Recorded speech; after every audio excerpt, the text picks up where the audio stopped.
Hello friends, myself Professor Rakesh Mishra.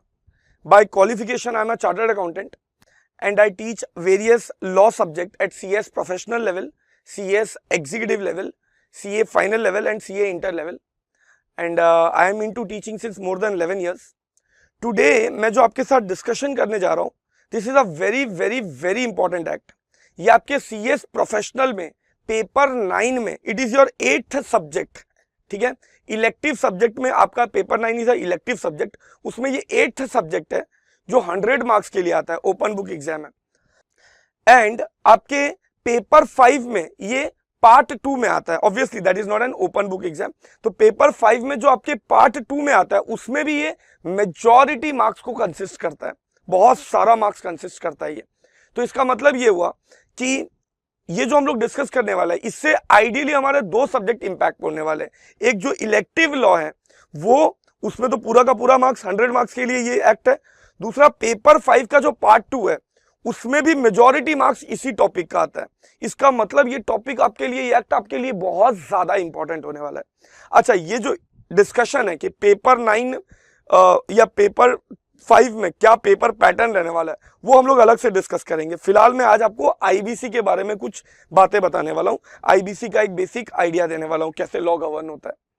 बेटा, insolvency bankruptcy code 2016 मैं start करने जा रहा हूं, बट इसके पहले मैं बता दूं ये लॉ बहुत बड़ा है. तो इसको जब तुम पढ़ने बैठते हो तो इसमें डूब जाते हो, किधर क्या है कुछ पता नहीं चलता है. और इसीलिए जब इसका इंट्रोडक्शन पढ़ो तो एकदम अच्छे से पढ़ो ताकि जब अंदर घुसो सब्जेक्ट के तो एक मजेदार कमांड आए. तो बहुत मजा आएगा, बट 15-20 मिनट तुमको एकदम पेशेंसली सुनना है और उसके बाद तुमको बहुत मजा आएगा. ठीक है, तो शुरू करते हैं.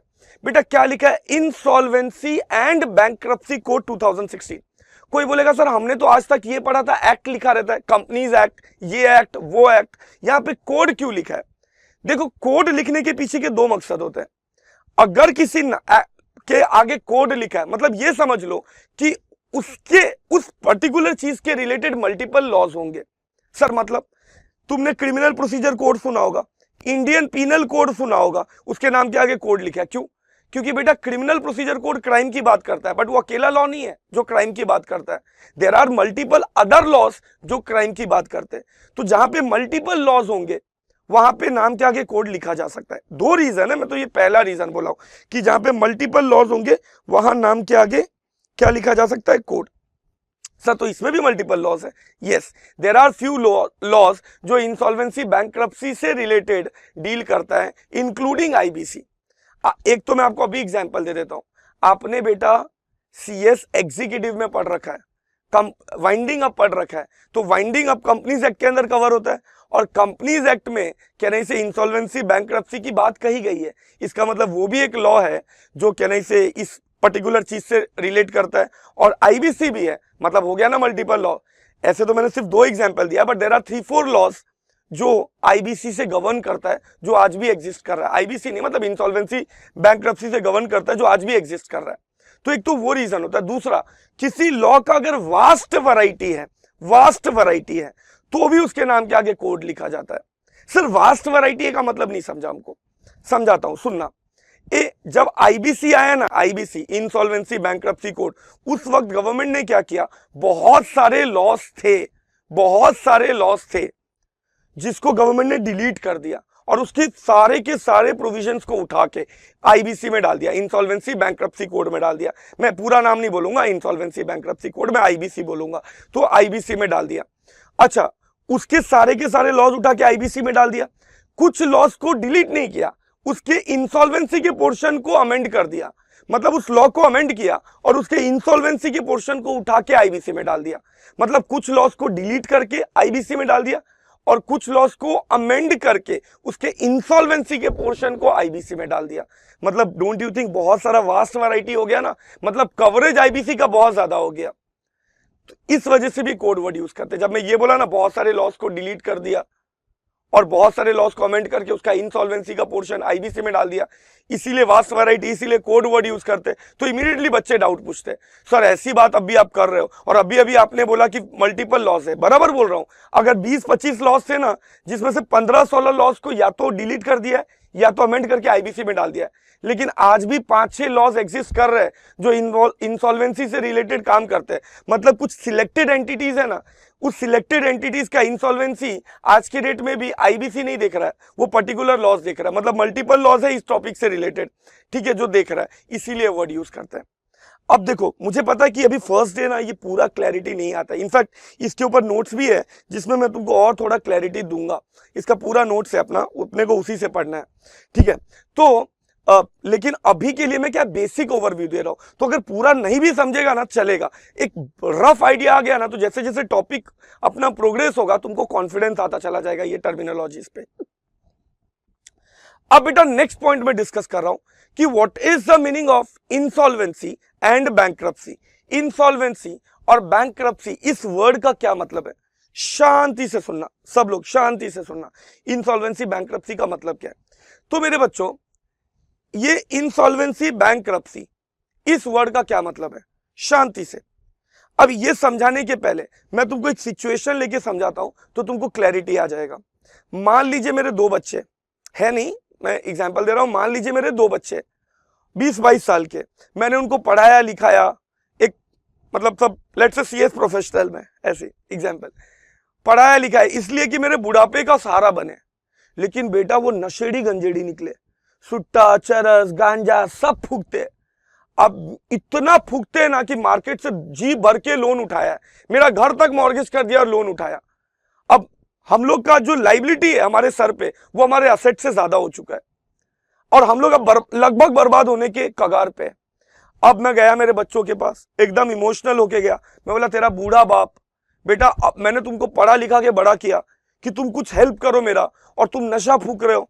अब हमारा घर मॉर्गेज है, हमारा लाइबिलिटी असेट से ज्यादा है, कुछ दिन में हम बिक जाने वाले हैं, हम बर्बाद हो जाने वाले हैं, तो सुधर जाओ। इतना इमोशनल होके बोला, मेरे बच्चे भी इमोशनल हो गए, बोले बराबर बोलता है पापा। दोनों मेरे बेटा बेटी जो फूकते थे ना, बोलते बराबर बोलता है पापा, अपने को बड़ा किया। मैंने बोला हाँ अब तुम सुधर जाओ। सुधर के बोले पापा आज से सब खत्म, सब चरस फरस सब फेंक दिया। बोला आज से हम अच्छे से पढ़ेंगे, हम सीएस प्रोफेशनल पास कर लेंगे, हम अच्छे जॉब पे लग जाएंगे, और जब इनकम आएगा ना, इनकम, उससे हम सारा लाइबिलिटी पे कर देंगे and we will turn the table. मतलब हम क्या करेगा, हम अपना इतना इनकम करेगा कि हमारा असेट को हम अपने लाइबिलिटी से ज्यादा कर देगा। भले आज लाइबिलिटी ज्यादा है एसेट से, लेकिन फ्यूचर में वो हमारा असेट को लाइबिलिटी से ज्यादा कर देगा और सिचुएशन चेंज कर देगा, अच्छा कर देगा। एक तो ये सिचुएशन हो सकता है। दूसरा, मान लो मेरे बच्चे जिद्दी है, मैं गया इमोशनल होके कि बच्चों छोड़ दो ये सब, तुम्हारा बाप बर्बाद हो जाएगा, हमारा लाइबिलिटी असेट से ज्यादा है। बोलते पापा बात तो सही है, अपना घर भी मॉर्गेज है, लेकिन क्या करे, आदत से मजबूर है, बहुत मजा आता है फूकने में, लो आप भी फूको, आप भी मजे करो, आता बच्चा बहुत अच्छा हो गया। अब मतलब वो जो है ना, सुधरने को रेडी नहीं है। तो अब क्या होगा बेटा, अगर सुधरने को रेडी नहीं तो कुछ टाइम के बाद, आज तो सिर्फ हमें पता है कि हमारा लाइबिलिटी असेट से ज्यादा है, लेकिन कुछ टाइम के बाद जब हमारा घर बिक जाएगा, हम सड़क पे भीख मांगेगा, तो पूरे दुनिया को पता चल जाएगा। बेटा यही कुछ कॉन्टेक्स्ट कंपनी में भी होता है, या तो नॉन कंपनी एंटिटीज में भी होता है। क्या होता है समझिए आप। इंसॉल्वेंसी बैंक्रप्सी क्या होता है, इन लोग बोलता है इट इज अ स्टेट और पोजीशन, ये एक सिचुएशन है, ठीक है। मैं क्या बोला, इट इज अ व्हाट मेरे बच्चों, इट इज अ स्टेट और पोजीशन। मतलब ये क्या है मेरे बच्चों, ये एक सिचुएशन है जहां पे कंपनी का या नॉन कंपनी, दोनों के लिए आता है ये सब, कंपनी का या नॉन कंपनी का, इन लोगों का लाइबिलिटी असेट से ज्यादा है। मतलब उन कंपनी का जो असेट्स है ना, उससे ज्यादा कंपनी का लाइबिलिटी है। लेकिन आज तक कोर्ट ने उसको कंगला डिक्लेयर नहीं किया। सर कंगला मतलब कंगाल, कोर्ट ने कंगाल डिक्लेयर नहीं किया है, लेकिन उसका लाइबिलिटी असेट से ज्यादा है। And it is an alarming bell. Company के लिए भी ना मेरे बच्चों ये अलार्मिंग बेल है कि अभी भी सुधर जा, अभी नहीं सुधरा तो बर्बाद होके ही मानेगा तू, तो अलार्मिंग बेल है। तो एंटिटीज के लिए अलार्मिंग बेल है कि अभी भी सुधर जा, नहीं तो बर्बाद हो जाएगा। तो liabilities are more than assets. अब कंपनी का अलार्मिंग बेल हो गया, जैसे मैंने मेरे बच्चे का एग्जांपल दिया कि हमारा घर तक मॉर्गेज हो गया, हमारा लाइबिलिटी असेट से ज्यादा है, लेकिन अलार्मिंग बेल है। अब क्रंचिंग प्रोसेस शुरू करो, अब सुधरने का काम शुरू करो। मतलब इसको बोलते हैं रिवाइवल प्लान। मेरे केस में क्या रिवाइवल प्लान था, मेरे बच्चे को बोला कि तू नशेड़ी गंजेड़ी सब छोड़ दे, सीएस पढ़ने लग जा, अच्छे से पढ़ाई कर, जॉब ले ले, और उसके बाद अपने लाइबिलिटीज को पे आउट कर, तो this is called revival plan. वैसे ही कहने से कंपनीज का, एंटिटीज का लाइबिलिटी भले आज एसेट से ज्यादा है, लेकिन कहने से उन लोग क्या करेंगे, रिवाइवल प्लान बनाएंगे। They will treat it by making revival plan, जिसको इस एक्ट में रिजोल्यूशन प्लान बोलते हैं। क्या बोलते हैं मेरे बच्चों, इस एक्ट में उसको रिजोल्यूशन प्लान बोलते हैं। तो या तो ट्रीट करेगा, रिवाइवल प्लान बनाएगा, रिजोल्यूशन प्लान बनाएगा, और अगर वो प्लान चल निकला, अगर मेरे बच्चों वो प्लान चल निकला, तो कंपनी रिकवर हो जाएगा और कहने से वापस से ऐसा नौबत आ जाएगा जब उसका asset will become more than liability, सुधर गया। लेकिन दूसरा सिचुएशन, मैंने क्या बताया, मेरे बच्चे बोले पापा मजा तो बहुत, मतलब हमें बुरा तो बहुत लग रहा है आपके लिए, लेकिन मजा बहुत आता है, हम तो ये फूकता रहेगा। लो आप भी फूको, मतलब सुधरने का नाम नहीं ले रहा है। इसका मतलब अगर कंपनी ने आज ये जो अलार्मिंग बेल है, ये इसके बावजूद अगर आज भी उनको पता है कि लायबिलिटी एसेट से ज्यादा, लेकिन फिर भी नहीं सुधर रहा है, कोई रिवाइवल प्लान नहीं बना रहा है, इसको बोलते हैं नॉट ट्रीटेड। क्या बोला मैं, अगर कोई रिजोल्यूशन प्लान नहीं बना रहा है, या तो बना रहा है लेकिन वो फ्लॉप हो रहा है, इसको बोलते हैं नॉट ट्रीटेड। मतलब हमने इसके लिए कोई एक्शन नहीं लिया या कोई अप्रोप्रिएट एक्शन नहीं लिया, ट्रीट नहीं किया। तो इसकी वजह से क्या होगा, इसकी वजह से इट विल लीड टू क्या, तो मेरे बच्चों it will lead to liquidation. किसके लिए लिक्विडेशन हो जाएगा, कॉर्पोरेट के लिए, एंड बैंकरप्सी नॉन कॉर्पोरेट के लिए। सर मतलब क्या हुआ, मतलब आज मेरा कंपनी, कॉर्पोरेट बोलता हूं मतलब कंपनी नहीं आता, सिर्फ कंपनी भी आता है, एलएलपी भी आता है, लेकिन ये सब जो है ना निटिग्रिटीज, जब टॉपिक के अंदर हम घुसेंगे तो डिटेल में पढ़ेंगे। अभी तो सिर्फ एक बेसिक आइडिया डेवलप करो सब्जेक्ट के लिए। तो आज भी हमारी कंपनी का लायबिलिटी एसेट से ज्यादा है, ठीक है, लेकिन आज तक हमें कोर्ट ने डिक्लेयर नहीं किया कि तू कंगाल है। लेकिन अगर हमने इसके ऊपर कोई एक्शन नहीं लिया, रिवाइव नहीं किया, तो अल्टीमेटली इसकी वजह से क्या होगा, it will lead to liquidation. क्या हो जाएगा, लिक्विडेशन। कॉर्पोरेट लिक्विडेट होता है, लेकिन मैं तो इंडिविजुअल हूं, मैं लिक्विडेट होऊंगा क्या, मैं लिक्विडेट हो रहा हूं नहीं। तो आज अगर मेरा लायबिलिटी एसेट से ज्यादा है और मैंने इसके ऊपर कोई एक्शन नहीं लिया, तो फ्यूचर में इसकी वजह से it will lead to what, it will lead to bankruptcy. तो नॉन कॉर्पोरेट का क्या होता है मेरे बच्चों, बोलिए एक बार, नॉन कॉर्पोरेट का क्या होता है, बैंकरप्सी होता है। नॉन कॉर्पोरेट क्या हो जाता है, बैंकरप्ट हो जाता है। तो इसको भी कंसोलिडेट करो जरा। मैंने क्या बोला आपको, शांति से, मैंने क्या बोला कि व्हाट इज इंसॉल्वेंसी बैंकरप्सी। तो insolvency bankruptcy is a state और पोजीशन। क्या बोला मैंने, insolvency bankruptcy is a state और पोजीशन। मतलब ये एक सिचुएशन है जब मेरा, मतलब मेरा बोल रहा हूं, मतलब मैं कंपनी भी हो सकता है, नॉन कंपनी भी हो सकता हूं, मेरा लायबिलिटी एसेट से ज्यादा है, लेकिन अभी तक दुनिया को नहीं पता चला मेरा लायबिलिटी एसेट से ज्यादा है, अभी तक कोर्ट ने मुझे डिक्लेयर नहीं किया। तो ये सिचुएशन है। अब liabilities are more than assets. अब इसमें दो चीज होगा, या तो मैं सुधरने की कोशिश करूंगा, मतलब ट्रीट करूंगा, मतलब रिवाइवल प्लान बनाऊंगा, मतलब रिजोल्यूशन प्लान बनाऊंगा, या तो मैं कुछ नहीं करूंगा, नॉट ट्रीट, मतलब इसके लिए कोई रिवाइवल प्लान नहीं बनाया, कोई रिजोल्यूशन प्लान नहीं बनाया, या तो इतना घटिया बनाया कि वो फेल हो गया, रिजेक्ट हो गया।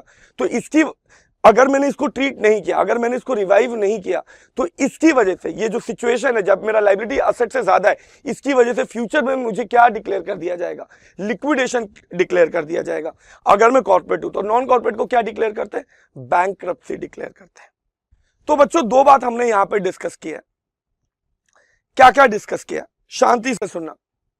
क्या क्या डिस्कस किया हमने, हमने पहला ये डिस्कस किया कि कोड वर्ड से क्या फीलिंग आ रहा है हमको। तो कोड मतलब क्या, कि ये ऐसा चीज है जिसके ऊपर ऑलरेडी, ऐसे पर्टिकुलर चीज के ऊपर मल्टीपल लॉज है, प्लस ये ऐसा चीज है जिसका बहुत वास्ट वैरायटी है, इसीलिए नाम के आगे कोड वर्ड यूज किया। ठीक है, मतलब बहुत सारे लॉज को डिलीट अमेंड करके इसमें डाल दिया, तो इसका ऑब्वियसली वैरायटी बहुत वास्ट हो गया, कवरेज बहुत वास्ट हो गया। और फिर हमने क्या डिस्कस किया कि इंसॉल्वेंसी बैंकरप्सी क्या आता है, तो इट इज अ स्टेट और position where liabilities are more than assets, and if it is untreated it will lead to, if it is treated then it's good, but if it is untreated then it will lead to liquidation for corporate and bankruptcy for non corporate. यहां तक तो sir समझ गया हमको। लेकिन अब इसके आगे हमें डाउट क्या आता है सर, इसके आगे हमें ये डाउट आता है कि सर ये करना क्यों है हमको। आप समझ रहे मेरा बात, सर ऑलरेडी इतने सारे लॉस थे, आपने खुद बोला सर थोड़ी देर पहले, ऑलरेडी इतने सारे लॉस हैं, तो फिर इंसॉल्वेंसी बैंकरप्सी एक और लॉ लाने की जरूरत क्या था सर, उसको हमने डिलीट क्यों किया सर।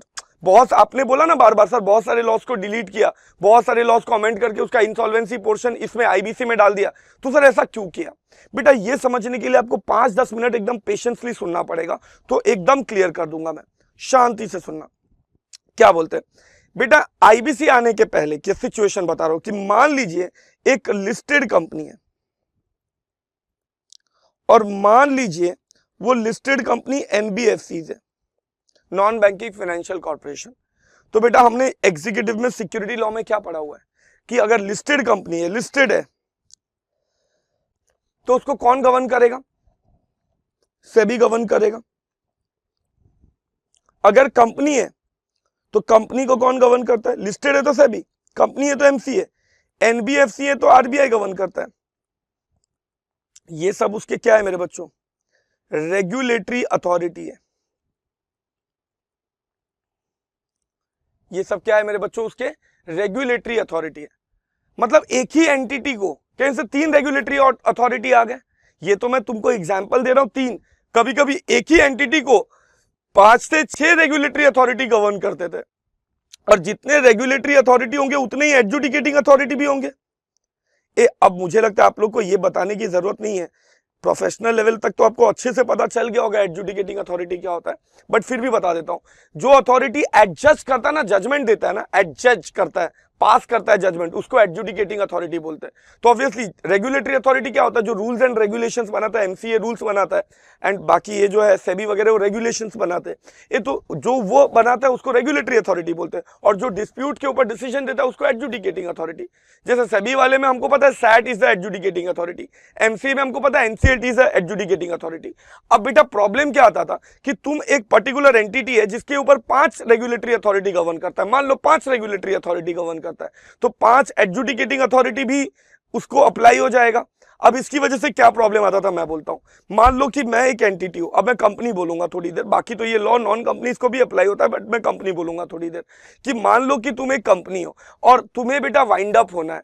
तो तुम्हें वाइंड अप होना है तो तुमको प्रॉब्लम क्या आता था? तुमको तो 5 रेगुलेटरी अथॉरिटी गवर्न कर रहा है, तो तुमको कौन से रेगुलेटरी अथॉरिटी का प्रोविजन सुनना है वाइंडिंग अप के लिए, तुमको ही क्लैरिटी नहीं था। और तुम क्या करता था? 5 रेगुलेटरी अथॉरिटी की बात सुनता था, और ऑब्वियसली डिस्प्यूट होगा तो 5 एडजुडिकेटिंग अथॉरिटी की बात सुनेगा। डोंट यू थिंक इसकी वजह से कंफ्यूजन होता था? और कंफ्यूजन की वजह से बेटा जो वाइंडिंग अप होता था ना, उसमें बहुत ज्यादा डिले हो जाता था, बहुत ज्यादा डिले। या तो वो खुद करता था जानबूझ के, कंपनी खुद अपने वाइंडिंग अप को डिले कर देता था। कैसे? जानबूझ के एक एडजुडिकेटिंग अथॉरिटी ने डिसीजन दिया, दूसरे के पास चला गया, दूसरे ने दिया तीसरे के पास, ठप ठप ठप 5 और 6 एडजुडिकेटिंग अथॉरिटी के पास चला गया और डिसीजन में डिले हो गया। सेम वे 5-6 रेगुलेटरी अथॉरिटी का प्रोविजन फॉलो करने गया, डिसीजन में डिले हो गया, वाइंडिंग अप में डिले हो गया। या तो वो खुद चाहता था, या तो वो चाहता नहीं था लेकिन फिर भी डिले हो जाता था ड्यू टू कंफ्यूजन। उसको ही नहीं पता किसकी सुनूं, सबके सुनने के चक्कर में डिले हो जाता था।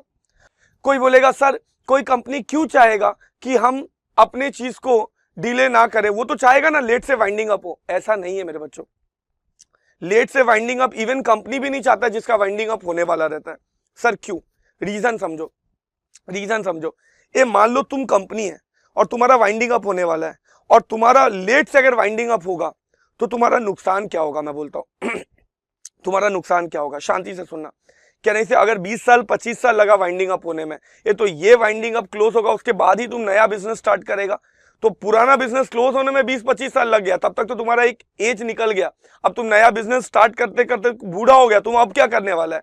अब ये इंडिया में बहुत बड़ा प्रॉब्लम है। आप सिलिकॉन वैली में जाओ, सिलिकॉन वैली में अगर कोई आइडिया फ्लॉप होता है तो लोग क्या बोलते हैं? आइडिया गड़बड़ था। लोग ये नहीं बोलते हैं कि वो पर्सन गड़बड़ है, लेकिन अपने, और इसीलिए अगर एक आइडिया फ्लॉप हुआ तो फटाफट 6-8 महीने में पुराना दुकान को बंद करो, दुकान मतलब कंपनी को बंद करो और नया कंपनी स्टार्ट करो। अपने इंडिया में ऐसा नहीं, एक आइडिया फ्लॉप हुआ, हम आइडिया खराब है नहीं बोलेगा, हम बोलेगा इंसान खराब है, और उसको इतना गाली देते, इतना गाली देते कि मर ही जाता है बेचारा। तो यार डोंट यू थिंक अगर फटाफट कंपनी क्लोज हो जाए तो उसका पहला एडवांटेज क्या होगा? कंपनी का पहला एडवांटेज क्या होगा? कंपनी का पहला एडवांटेज ये होगा कि दुकान अगर जल्दी बंद हो जाता है तो नए आइडिया के साथ दूसरा बिजनेस शुरू कर सकता है। भले पुराना आइडिया फ्लॉप हो गया, नया आइडिया तो बेटा है उसके पास, नए आइडिया को ला सकता है, मतलब उसके पास ज्यादा एक्सपेरिमेंट करने का टाइम होगा।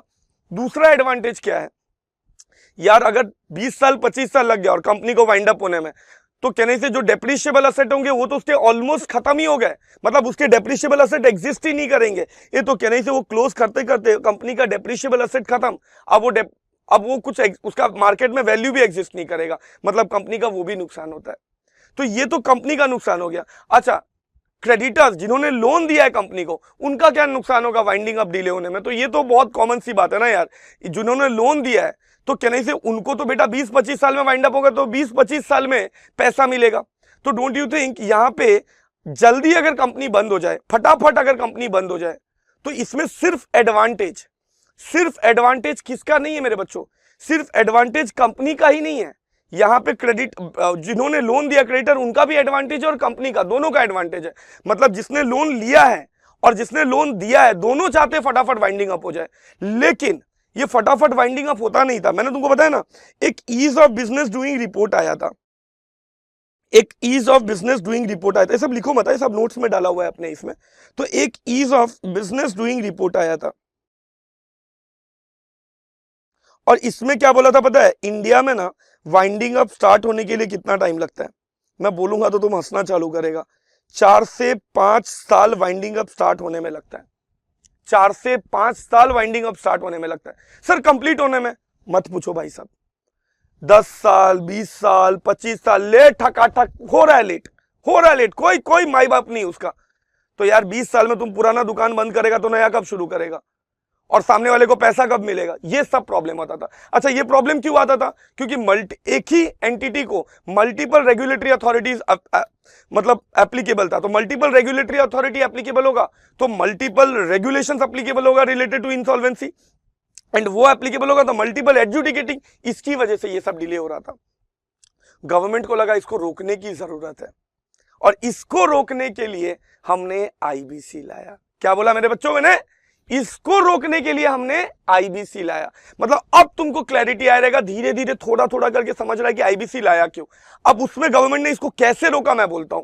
देखो गवर्नमेंट ने क्या किया, एक एंटिटी जिसको 15-20 अलग अलग रेगुलेटरी अथॉरिटी गवर्न कर रहे हैं, उन सबको, कुछ को तो डिलीट ही कर दिया, कुछ लॉस को, और कुछ को अमेंड करके बोला इन सबका इंसॉल्वेंसी किस में आएगा, आईबीसी में आएगा, इंसॉल्वेंसी बैंक्रप्सी कोड में आएगा। इससे फायदा क्या होगा, अब तुम कोई भी एंटिटी हो, भले नॉर्मल लाइफ में तुमको 4 या 5 रेगुलेटरी अथॉरिटी गवर्न करे, but if the matter is related to insolvency, if it is related to bankruptcy, तुमको कौन गवर्न करेगा, आईबीसी। इसका मतलब अब तुमको क्लियरली पता रहेगा कि मुझे किस रेगुलेटरी अथॉरिटी का सुनना है। तो तुम अब लिस्टेड कंपनी एनबीएफसी है, तो भले तुमको 5 रेगुलेटरी अथॉरिटी गवर्न करे, बट तुमको पता रहेगा कि भले मेरे को 5 रेगुलेटरी अथॉरिटी गवर्न करे, मेरे को अगर इंसॉल्वेंसी में जाना है, बैंक्रप्सी में जाना है, तो मैं किसका सुनेगा, मैं आईबीसी का सुनेगा। मतलब आईबीसी का सुनेगा मतलब ऑब्वियसली आईबीसी के अंदर जो रेगुलेटरी अथॉरिटी दिया है मैं उसका सुनेगा। क्लियर है। इससे फायदा क्या होगा, कहने से इससे फायदा ये होगा कि क्विक वाइंडिंग अप होगा। इस एक्ट में सर सिर्फ वाइंडिंग अप होता है, मैं बताऊंगा, पेशेंस रखो, बट क्विक वाइंडिंग अप होगा। और क्विक वाइंडिंग अप होगा ना मेरे बच्चों, तो उससे कहने से तो अगर तुम्हारा बिजनेस रिवाइव नहीं हो रहा है तो कहने से फटाफट वाइंडिंग अप होकर मैटर क्लोज हो जाएगा। उसमें जो भी पैसा क्रेडिटर को मिलना है मिल जाएगा, कंपनी के साथ जो भी होना है फटाफट होके खत्म हो जाएगा, and now he can come up with a new idea, अगर पुराना दुकान जल्दी कंप्लीट हो जाएगा तो। और इसीलिए इन्होंने क्विक वाइंडिंग अप के लिए बहुत सारे लॉस को डिलीट कर दिया, बहुत सारे लॉस को अमेंड कर दिया और सब आईबीसी में डाल दिया, और बोला रेगुलेटरी अथॉरिटी को, भले जब तक तू जिंदा था, भले तेरे को नॉर्मल बिजनेस करने के लिए 10 रेगुलेटरी अथॉरिटीज बताते थे, हम तो यहाँ पे तेरे को आईबीसी में, इंसॉल्वेंसी से, बैंक्रप्सी से रिलेटेड प्रोविजंस के लिए तेरे को कौन बताएगा, आईबीसी बताएगा। यहाँ पे आके सुन वो लोग क्या बोल रहा है और वो फॉलो करो और तेरा काम हो जाएगा। बात समझ रहे हो भाई साहब। तो इन्होंने आईबीसी इसके लिए लाया और इसमें इन्होंने एक रेगुलेटरी अथॉरिटी बनाया, कौन सा, IBBI, insolvency bankruptcy board of India. IBBI बनाया, insolvency bankruptcy board of India, ये तुम्हारा रेगुलेटरी अथॉरिटी है आईबीसी के अंदर। मतलब अब अगर किसी एंटिटी को वाइंडिंग अप होना, इंसॉल्वेंसी में जाना है, वाइंडिंग अप करना है, उसको किसका सुनना पड़ेगा, आईबीबीआई का। आज भी थोड़े ऐसे एंटिटीज है जिसके लिए अलग लॉज है आज भी, बट नॉर्मली बाकी सबको उठा के यहां पे डाल दिया। मतलब इंडिविजुअल हो, कंपनी हो, कोई भी हो, अगर तुमको वाइंडिंग अप में जाना है, इंसॉल्वेंसी में जाना है, तो आईबीबीआई तुमको हेल्प करेगा। आईबीबीआई का रेगुलेशन सुनो और मतलब तुम्हारा काम हो जाएगा। तो उसको क्लैरिटी ऑफ थॉट आ गया। अच्छा, एक ये तो कौन हो गया, रेगुलेटरी अथॉरिटी हो गया मेरे बच्चों। एक रेगुलेटरी अथॉरिटी है और एक ही एडजुडिकेटिंग अथॉरिटी भी है। क्या बोला मैंने बच्चों मेरे, एक रेगुलेटरी अथॉरिटी है और एक ही एडजुडिकेटिंग अथॉरिटी भी है। अब इसका एग्जांपल देता हूं। एक ही एडजुडिकेटिंग अथॉरिटी मतलब जो अथॉरिटी डिसीजन देता है, तो कौन है रेगुलेटरी एडजुडिकेटिंग अथॉरिटी, एनसीएलटी है। तुम NCLT, national company law tribunal, उससे खुश नहीं है तो एनसीएलएटी है, और उससे खुश नहीं है तो किसके पास जाएगा, सुप्रीम कोर्ट के पास। और दूसरा ये तो कॉर्पोरेट के लिए हो गया। अगर नॉन कॉर्पोरेट है, इंडिविजुअल वगैरह है, तो पहले डीआरटी के पास जाएगा, डेट रिकवरी ट्रिब्यूनल, और उससे खुश नहीं है तो डीआरएटी के पास जाएगा, डेट रिकवरी अपीलेट ट्रिब्यूनल, और उससे खुश नहीं तो सुप्रीम कोर्ट में। सर आपने बोला था एक एडजुडिकेटिंग अथॉरिटी है तो दो हो गया। अरे एक है भाई साहब। अगर तुम कंपनी है तो तुम एनसीएलटी के पास जाएगा, जैसे इनकम टैक्स में था ना आईटी, आईटैट, कीटा, ऐसे करके था ना, मतलब एक प्रॉपर चेन था। यहां पे भी अब चेन आ चुका है। अगर तुम कंपनी है तो एनसीएलटी के पास जाएगा, एनसीएलएटी के पास जाएगा, वहां से सुप्रीम कोर्ट के पास जाएगा। और अगर तुम नॉन कंपनी है तो डीआरटी के पास, डीआरएटी के पास, वहां से सुप्रीम कोर्ट। मतलब तुम्हारे लिए तो एक ही चेन अथॉरिटी है, तुम्हारे लिए दो चेन अथॉरिटी नहीं है भाई साहब, एक ही चेन अथॉरिटी है। तो कहने से अब क्या होगा, एक रेगुलेटरी अथॉरिटी हो गया, एक एडजुडिकेटिंग। अब पूरी क्लैरिटी ऑफ थॉट होगी तो फटाफट काम हो जाएगा। सर हम लोग ये लिख ले, अरे सब दिया हुआ है, बहुत अच्छे से प्रेजेंट करके दिया है मैंने टेक्स्ट बुक में, इधर देखो। तो लिखने की जरूरत नहीं है, सब हम लोग ने कवर किया अच्छे से। हाँ सिर्फ समझ लो। तो डीआरएटी, डीआरटी, डीआरएटी सुप्रीम कोर्ट, यहां पे एनसीएलटी, एनसीएलएटी सुप्रीम कोर्ट, इस फ्लो में गया है। अब इसकी वजह से कहने से क्विक डिस्पोजल ऑफ केस होगा। इनफैक्ट यहां पे इन्होंने लॉ में लिख के भी रखा है, क्या लिख के रखा है कि बेटा आईबीसी में जो रिवाइवल का प्रोसेस होता है ये मैक्सिमम 180 डेज में खत्म हो जाना चाहिए। कुछ एक्सेप्शंस है, जब डिटेल में पढ़ोगे तो पढ़ोगे कि कुछ केसेस में 330 डेज जा सकता है, कुछ केसेस में 90 डेज का एक्सटेंशन है, बट फिलहाल वो सब में मत घुसो, वो तो जब टॉपिक शुरू करेंगे तो डिटेल में एक एक करके पढ़ेंगे हम लोग। बट नॉर्मली 180 डेज में खत्म हो जाना चाहिए। 180 डेज में क्या रिवाइवल प्रोसेस खत्म हो जाना चाहिए। मतलब देखो बातों बातों में मैंने एक और बात बोल दिया कि 180 डेज में रिवाइवल प्रोसेस खत्म हो जाना चाहिए। ये सबसे इंपॉर्टेंट बात है। आज तक जो लॉ था, इनफैक्ट जब वाइंडिंग अप भी आप पढ़े थे सीएस एग्जीक्यूटिव में, आपने पढ़ा होगा कहीं पे भी रिवाइवल की बात नहीं किया था। मार दो मार दो मार दो, वाइंड अप कर दो, वाइंड अप कर दो। आईबीसी का ये भी एक एडवांटेज है, यहां पे कहने से रिवाइवल की भी बात कर रहे हैं। रिवाइवल की बात करें मतलब कंपनी को कैसे रेजुविनेट करना है, उसके ऊपर भी इन्होंने फोकस किया। बोलते ना अंधेरा घना है लेकिन दिया जलाना कहां मना है। वाह वाह वाह वाह। मतलब चेन्नई से आज तुम्हारा प्रॉब्लम है, तुम्हारा लाइबिलिटी एसेट से ज्यादा है, लेकिन कोशिश करने में क्या बुराई है कि कंपनी को रिवाइव कर दे। सीधा वाइंड अप की बात मत करो। आज तक सारे लॉ सिर्फ वाइंड अप की बात कर रहे थे। आईबीसी मेरे को क्यों पसंद है, क्योंकि उसमें पहले रिवाइवल की बात करते हैं, और अगर रिवाइवल फ्लॉप हो गया तब वाइंडिंग अप की बात करते हैं कि फटाफट वाइंडिंग अप कर दो। बट पहले फटाफट रिवाइवल ट्राई करो, और वो नहीं हो पाया तो फटाफट वाइंडिंग अप करो। रिवाइवल क्यों जरूरी है बेटा। इधर तुमको बहुत ईजी लगता है बोलना कि यार कंपनी बंद कर दो, बंद कर दो। इतना आसान नहीं है। मुझे पता है उड़ीसा में एक कंपनी है बेटा, स्टील प्लांट है राउरकेला में, और वो प्लांट 20 साल से नहीं चल रहा है, लेकिन फिर भी उसको अभी तक बंद नहीं किया इन लोगों ने। क्यों पता है, क्योंकि उसमें हजारों लोग काम करते थे और उन सबको घर वर सब बना के रखा था, और वहां से 100 किलोमीटर आगे 100 किलोमीटर पीछे कुछ नहीं है। तो वो आज भी चल नहीं रहा है, लेकिन थोड़ा थोड़ा थोड़ा थोड़ा करके कुछ तो कर रहे हैं उसका, ताकि कहने से वो लोग भूखे नहीं मरे। तो गवर्नमेंट चाहता है जल्दी से बंद ना हो कंपनी, लोगों का जॉब चला जाएगा, खाने के लाले पड़ जाएंगे, बहुत लोगों को अफेक्ट होगा। तो कंपनी ने रिवाइवल की भी बात की है यहाँ पे। मतलब इंसॉल्वेंसी में हम पहले कोशिश करेगा कि कंपनी रिवाइव हो जाए, इसीलिए तो मैंने लिखा था ट्रीटेड रिवाइवल प्लान। हाँ अगर रिवाइवल नहीं हो पा रहा है तब तो चॉइस नहीं है, तब तो वाइंडिंग अप होगा, और वाइंडिंग अप होगा तो भी हम कोशिश करेंगे कि फटाफट वाइंडिंग अप कर दे। ये मतलब इस एक्ट में टाइम बाउंड काम करने पे बहुत ज्यादा फोकस किया है। 180 डेज में पूरी कहानी खत्म हो जानी चाहिए ऐसा बोला है। मतलब ये सब टाइम बाउंड प्रोसेस है। तो ये एडवांटेज है इसका, किसका, इंसॉल्वेंसी बैंक्रप्सी कोड का। सर ये कब आया सर, ये लॉ कब आया सर बताइए ना। इसके आगे देखो क्या लिखा हुआ है, 2016। क्या लिखा है मेरे बच्चों, 2016। मतलब ऑब्वियस सी बात है कौन से ईयर में आया होगा, 2016 में नोटिफाई हुआ होगा। तो ये नोटिफाई 2016 में हुआ होगा, लेकिन कौन से मंथ में बेटा, अपना एग्जाम जून में होता है, उससे एक महीना पहले मई के लास्ट वीक में, मतलब 28 में। सर क्या फालतूगिरी, अभी क्या करूं, डेट्स तो ऐसे ही याद रहेगा, कैसे याद रहेगा। तो 28 मई 2016 को नोटिफाई हुआ। अच्छा सर इसका एक रेगुलेटरी भी अथॉरिटी बना था, आपने बताया IBBI, insolvency bankruptcy board of India. तो सर वो कब आया सर, आईबीबीआई कब आया, insolvency bankruptcy board of India. ये तो ऑब्वियस सी बात है कि वो एक्ट आने के बाद ही रेगुलेटरी अथॉरिटी नोटिफाई होता है। तो वो कब आया, 2016 में ही आया। लेकिन गांधी जयंती याद करो, गांधी जयंती कितना अक्टूबर है, 2 अक्टूबर है, तो उससे एक दिन पहले, वो तो छुट्टी का दिन था तो उसके एक दिन पहले, ऐसे याद रखने के लिए बोल रहा हूं मैं। तो कब आया वो, 1 अक्टूबर 2016। समझ रहे हो। अब बेटा इसको जरा वाइंड अप करते, मतलब इसको कंसोलिडेट करते जो हमने पढ़ा है, इंसॉल्वेंसी बैंक्रप्सी कोड 2016। तो 2016 का मतलब क्या हुआ, कौन से ईयर में नोटिफाई हुआ, 28 मई 2016 को नोटिफाई हुआ। कोड का मतलब क्या है, इसका मतलब ये एक ऐसा लॉ है जिसके ऊपर और जिस इशू पे ऑलरेडी मल्टीपल लॉज एग्जिस्ट कर रहे हैं, प्लस जिस लॉ का वास्ट वैरायटी है। वास्ट वैरायटी मतलब बहुत सारे लॉज को डिलीट करके, बहुत सारे लॉज को अमेंड करके उसका इंसॉल्वेंसी का प्रोविजंस आईबीसी में डाल दिया।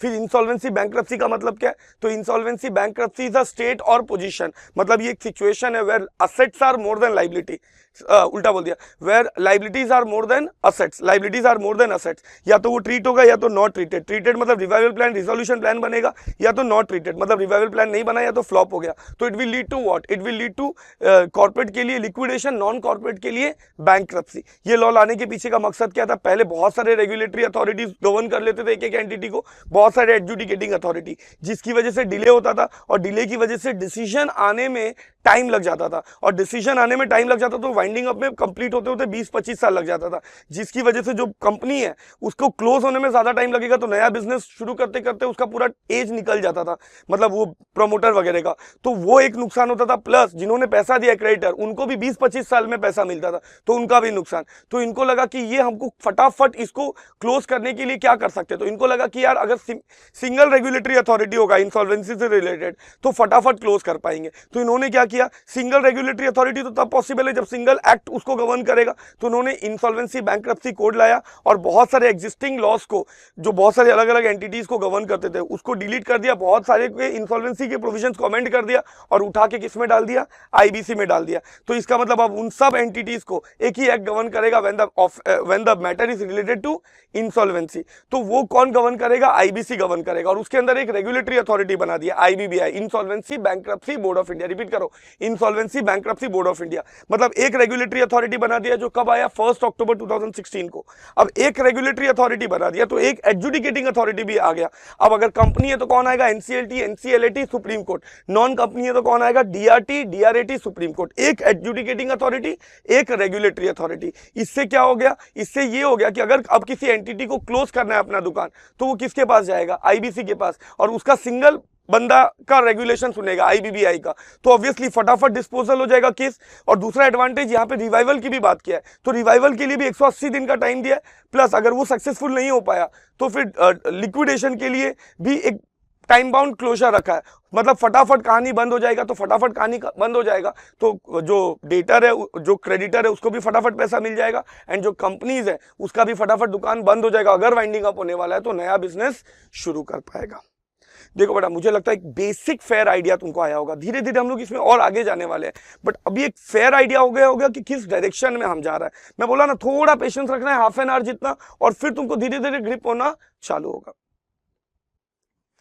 अब बेटा मैं बार बार एक रेफरेंस दे रहा हूं आप लोग को, ये कि मल्टीपल लॉस को डिलीट किया, मल्टीपल लॉस को अमेंड किया, तो अब वो हम लोग जरा डिटेल में देखते हैं। सर आप हमको ये लिखवाएंगे नहीं, मैंने बोला ना ये सारी चीजें आपके नोट्स में बहुत अच्छे से लिखी हुई है, मैंने सारा नोट्स में देके रखा है, ठीक है। तो हम लोग अभी डायरेक्टली लॉ शुरू करते हैं, इंसॉल्वेंसी बैंक्रप्सी कोड 2016 समझते हैं शांति से। क्या बोला इन्होंने बेटा, कभी आया ये लॉ, 28 मई 2016, और बाकी तो हमने ऑलरेडी वहां पे अभी डिस्कस किया था, इंसॉल्वेंसी का मतलब क्या, बैंक्रप्सी का मतलब क्या। अब कुछ लॉज अमेंड हो गए, कुछ लॉज अमेंड हो गए, और कुछ लॉज अमेंड नहीं हुए, डिलीट हो गए, रिपील हो गए, ठीक है, कैंसल हो गए। तो कुछ लॉज क्या हो गए बेटा, रिपील्ड हो गए, एंड कुछ लॉज अमेंड हो गए। कौन से लॉ डिलीट हो गए, शांति से देखते हैं एक बार। इसमें पहला है प्रेसिडेंसी टाउन इंसॉल्वेंसी एक्ट। ये कौन सा लॉ था बेटा, ये लॉ डिलीट हो गया, इसको भी मर्ज कर दिया आईबीसी में। ये लॉ इंडिविजुअल के इंसॉल्वेंसी से रिलेटेड था ये, और दूसरा प्रोविंशियल इंसॉल्वेंसी एक्ट, ये बेटा अंग्रेजों के जमाने में ये लॉ आया था। मतलब सोचो 100 साल पुराना लॉ है, ये 100 साल पुराना लॉ है, और ये चला के रख रहे थे, मतलब इनका मार्केट रियलिटी से कोई लेना देना नहीं था, तो इनको पूरा डिलीट कर दिया, और इनका पूरा इंसॉल्वेंसी से रिलेटेड प्रोविजन किस में डाल दिया, आईबीसी में डाल दिया। और ये किसके इंसॉल्वेंसी को डील करते थे, इंडिविजुअल के इंसॉल्वेंसी को डील करते थे। फिर आया सिका लॉ। सिका लॉ क्या था, सिक इंडस्ट्रियल कंपनीज एक्ट, इसका फुल फॉर्म क्या है, सिक इंडस्ट्रियल कंपनीज एक्ट, सिका लॉ। ये कंपनी के इंसॉल्वेंसी से डील करता था। सिका लॉ, जो कंपनी कैश लॉस खा रही है उसका इंसॉल्वेंसी से डील करता था। इसका बीआईएफआर बोर्ड इसको कंट्रोल करता था, board of industrial financial reconstruction. अब ये सब क्या होता है, हमें क्या लेना देना बेटा, ये तो डिलीट हो गया, अपने को क्या फर्क पड़ता है। तो बीआईएफआर बोर्ड जो सिका एक्ट था, सिक इंडस्ट्रियल कंपनीज एक्ट, उसको डिलीट करके कहीं से बीएफआर बोर्ड का जो कंट्रोल था वो सब उठा के सब आईबीसी में लेके आ गए। मतलब अब आईबीसी ही ये सबको डिलीट करता है। ये किसके इंसॉल्वेंसी से रिलेटेड काम करता था? कंपनी के इंसॉल्वेंसी से रिलेटेड काम करता था। ये मतलब डोंट यू थिंक इससे एक क्लैरिटी आया कि 3 लॉ इन्होंने डिलीट कर दिया जो बहुत पुराने लॉस थे। 2 लॉ तो 100 साल पुराना था और सिक्का भी काफी पुराना भी था, प्लस ज्यादा ये भी नहीं था, मतलब ज्यादा मार्केट रियलिटी से लेना देना नहीं था। तो मर्ज कर उसको हटा के डिलीट करके उसके सारे प्रोविजन किसमें डाल दिया? आईबीसी में। 3 लॉ डिलीट कर दिए। कुछ लॉस डिलीट नहीं किए, कुछ लॉस अमेंड किए हैं। जैसे पार्टनरशिप एक्ट है, पार्टनरशिप एक्ट 1932 आप पढ़ चुके हो, मतलब आप सुनना है उसके बारे में बेटा, वो आज भी एग्जिस्ट कर रहा है। लेकिन उसका जो पार्टनरशिप एक्ट में 2 पार्ट था, जो उसका वर्किंग रिलेटेड प्रोविजंस है वो आज भी एग्जिस्ट कर रहा है, ठीक है। उसका वर्किंग रिलेटेड प्रोविजंस आज भी एग्जिस्ट कर रहा है, लेकिन उसका जो इंसॉल्वेंसी रिलेटेड प्रोविजन था पार्टनरशिप का, वो इंसॉल्वेंसी रिलेटेड प्रोविजन इन्होंने क्या कर दिया बेटा? डिलीट कर दिया। और डिलीट करके इन्होंने उसको कहां पे ले आए बताइए मेरे को? उसको डिलीट करके इन लोग किस में लेके आ गए? आईबीसी में, इंसॉल्वेंसी बैंक्रप्सी कोड में लेके आ गए। तो ये पहला बात हुआ। दूसरा, recovery of debt due to bank and financial institutions act. तो ये जो लॉ था, recovery of debt due to bank and financial institutions act, बेटा इसको ये बैंक कैसे रिकवर करेगा डेट वगैरह, तो ये लॉ आज भी एग्जिस्ट कर रहा है। लेकिन इसका जो वर्किंग प्रोविजन है, जो भी वर्किंग रिलेटेड प्रोविजन है इस एक्ट के, बेटा ये आज भी एग्जिस्ट कर रहा है। लेकिन इसका जो इंसॉल्वेंसी रिलेटेड प्रोविजन था बेटा, उसको डिलीट कर दिया और उसके सारे प्रोविजंस कहां पे कवर कर दिया इन्होंने? आईबीसी में कवर कर दिया। Same way SARFAESI act. Sir SARFAESI act क्या होता है सर? तो बेटा साराफाइसी एक्ट आप समझो, आप पढ़ोगे आगे।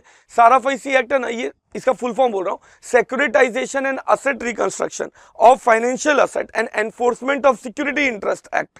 बेटा ये जो लॉ था, ये क्या करता था? ये लॉ में जो असेट रिकंस्ट्रक्शन कंपनी है, ये वो एनपीए को रिकवर करती है। फिलहाल तो आपको इतना सब नहीं समझेगा, आगे इसके ऊपर कुछ डिटेल में हम लोग डिस्कस करेंगे, क्योंकि ये प्रोविजन है आपको मतलब कवर्ड है सीएस प्रोफेशनल में, तब डिटेल में पढ़ेंगे। बट आप ये समझो कि ये लॉ जो बैंक के जो एनपीएस थे, वो एनपीए को बाय करके एसेट रिकंस्ट्रक्शन कंपनी रिकवर करता था पैसा बोरोवर से, उसके सारे प्रोविजंस दिए थे। तो ये लॉ आज भी एग्जिस्ट कर रहा है, लेकिन इसका वर्किंग प्रोविजन आज भी एग्जिस्ट कर रहा है। लेकिन इसका जो इंसॉल्वेंसी वाला प्रोविजन है उसको बेटा डिलीट कर दिया, और उसको डिलीट करके कहां पे कवर कर दिया बच्चों? उसको डिलीट करके इंसॉल्वेंसी में कवर कर दिया। अब तुमको धीरे धीरे समझ रहा होगा कि हाँ, इसलिए सर ने हमको बोला था कि बहुत सारे लॉस को डिलीट कर दिया, बहुत सारे लॉस को अमेंड कर दिया, वास्ट वैरायटी है, इसीलिए हम इसके नाम के आगे क्या यूज कर रहे हैं? कोड यूज कर रहे हैं। फिर आता है कंपनीज एक्ट। बेटा कंपनीज एक्ट 2013 तो हम पढ़ा भी है ना, इतना सारा पढ़ा है उसमें, तो ऑलरेडी एग्जिस्ट कर रहा है, लेकिन उसका वर्किंग प्रोविजन आज भी एग्जिस्ट कर रहा है। ये थोड़ा इंपॉर्टेंट है। उसका बेटा इंसॉल्वेंसी प्रोविजन में भी 2 पार्ट तुम बोल सकता है। उसका इंसॉल्वेंसी प्रोविजन, देखो नॉर्मल वर्किंग प्रोविजन तो आज भी एग्जिस्ट कर रहा है, लेकिन उसका जो इंसॉल्वेंसी प्रोविजन है उसको 2 पार्ट में डिवाइड करो। एक तो कंपलसरी वाइंडिंग अप है और दूसरा वॉलेंट्री वाइंडिंग अप है। एक कंपलसरी वाइंडिंग अप आज भी एग्जिस्ट कर रहा है मेरे बच्चों, लेकिन जो वॉलेंट्री वाइंडिंग अप वाला प्रोविजन है वो अब डिलीट हो गया है कंपनीज एक्ट से। और वो कहां पे कवर हो गया? वो कहां पे कवर हो गया मेरे बच्चों? आईबीसी में। तो बेटा मैंने आप लोग को क्या क्या बताया, एक बार शांति से सुनिए, एक बार शांति से सुनिए। मैंने आप लोग को क्या क्या पढ़ाया कि केनई से अब कुछ लॉस को डिलीट कर दिया, कुछ लॉस को अमेंड कर दिया। कौन से लॉस को डिलीट कर दिया? 3 लॉ को तो डिलीट कर दिया। प्रेसिडेंसी टाउन इंसॉल्वेंसी एक्ट, जो इंडिविजुअल के बारे में, इंसॉल्वेंसी के बारे में बात करता था, बहुत पुराना लॉ था। दूसरा था provision insolvency act, provisional insolvency act, ये भी अंग्रेजों के टाइम पे था, मार्केट रियलिटी से कोई लेना देना नहीं था, ये भी इंडिविजुअल की इंसॉल्वेंसी, इसको भी डिलीट कर दिया। और तीसरा सिक इंडस्ट्रियल कंपनीज एक्ट, जो कंपनीज के इंसॉल्वेंसी से डील करता था। और ये सब पुराने लॉ से। सिक इंडस्ट्रियल उतना पुराना नहीं है ऑब्वियसली, वो तो बहुत बाद में आया था, 1980 में आया था, लेकिन फिर भी मार्केट रियलिटी से उसका खास लेना देना नहीं था। तो ये तीनों लॉ डिलीट करके इसको किस में मर्ज कर दिया? आईबीसी में मर्ज कर दिया। कुछ लॉस को अमेंड नहीं किया है, सॉरी कुछ लॉस को डिलीट नहीं किया, उसको अमेंड कर दिया। सर एग्जांपल दीजिए। पार्टनरशिप एक्ट, वो आज भी एग्जिस्ट कर रहा है, उसका वर्किंग आज भी एग्जिस्ट कर रहा है, लेकिन उसके इंसॉल्वेंसी के प्रोविजंस को डिलीट कर दिया और उसको आईबीसी में डाल दिया। फिर उसके बाद मैंने बोला साराफाइसी एक्ट, उसके वर्किंग प्रोविजंस आज भी है, लेकिन उसके इंसॉल्वेंसी के प्रोविजंस को डिलीट कर दिया और उसके प्रोविजंस आईबीसी में डाल दिए। फिर उसके बाद हमने पढ़ा था recovery of debt due to bank and financial institutions act. बेटा उसके भी वर्किंग प्रोविजंस आज भी एग्जिस्ट कर रहे हैं, वो लॉ आज भी है, आप देखोगे तो पढ़ोगे, है वो लॉ आज भी, लेकिन उसका जो इंसॉल्वेंसी रिलेटेड प्रोविजन है उसको डिलीट करके इन्होंने आईबीसी में डाल दिया। फिर हमने कंपनीज एक्ट पढ़ा, उसको तुम बोलो वर्किंग तो ऑब्वियसली है, हमने कितना डिटेल में पढ़ा, लेकिन उसमें जो वाइंडिंग अप के प्रोविजन है उसको दो पार्ट में डिवाइड कर दिया।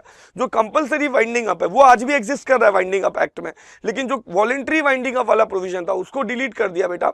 और उसको डिलीट करके इन्होंने कहां पे कवर कर दिया मेरे बच्चों, उसको डिलीट करके इन्होंने आईबीसी में सेक्शन 59 में कवर कर दिया। मतलब तुम देख रहे हो किस तरीके से उन्होंने लॉ को ड्राफ्ट करा है। सर ये सब हमको याद रखना है क्या? नहीं, देखो मैं बताऊंगा जब तुमको याद रखना होगा चीजें। सर तो ये हम पढ़ना क्यों है? क्योंकि बेटा जब तुम लॉ पढ़ोगे ना तो इससे कनेक्टेड बातें आएगी, और आधी चीजें मॉड्यूल में नहीं दिया रहता है। मतलब मैं ये नहीं बोल रहा हूँ मॉड्यूल इनकम्प्लीट है, मॉड्यूल इज वेरी गुड, और जब हम पढ़ेंगे तो we will cover the whole module thing, मतलब पूरा मॉड्यूल कवर होगा। बट मॉड्यूल में कुछ ऐसी चीजें नहीं होती है जो बैकग्राउंड्स होती है, और वो अगर आपको नहीं पता होगा तो फिर आपको वो ग्रिप नहीं आएगा, और इसीलिए वो कुछ बेसिक चीजें मेरे को बताना जरूरी है अलग अलग एक्ट्स को लिंक करके। तो बेटा ये एक पार्ट हो गया। अभी तक जो मैंने आपको पढ़ाया मैं एक्सपेक्ट कर रहा हूं कि उसका एक रफ आइडिया हो गया होगा। मैंने बताया ये लॉ ऐसा है ना कि इसको फर्स्ट टाइम जब तुम सुनोगे तो 100% ग्रिप नहीं आएगा, लेकिन अगर वो 30-40% भी ग्रिप आ गया तो जब मैं एक्चुअली लॉ स्टार्ट करूंगा आईबीसी का तब तुमको बहुत मजा आएगा। क्यों? क्योंकि तब तुमको फेयर आइडिया होगा, कुछ एक रफ आइडिया होगा कि कौन से डायरेक्शन में जा रहा है। अब सुनो, अब यहां से कुछ इंटरेस्टिंग चीज शुरू होने वाला है।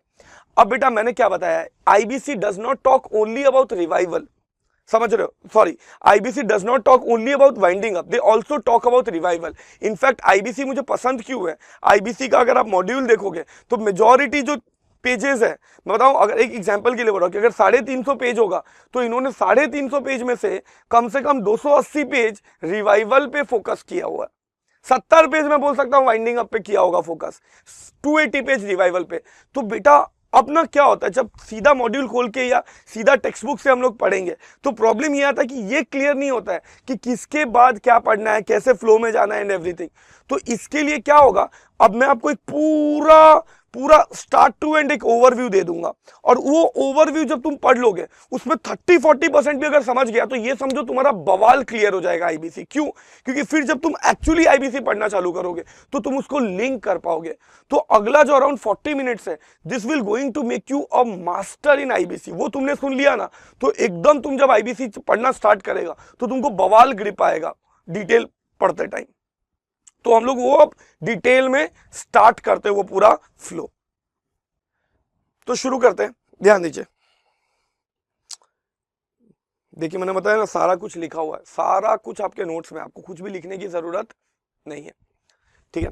शांति से सुनिए अभी बेटा, और ये नोट्स आपको बहुत हेल्प करेगा, मैं बता रहा हूँ एग्जाम के टाइम पे।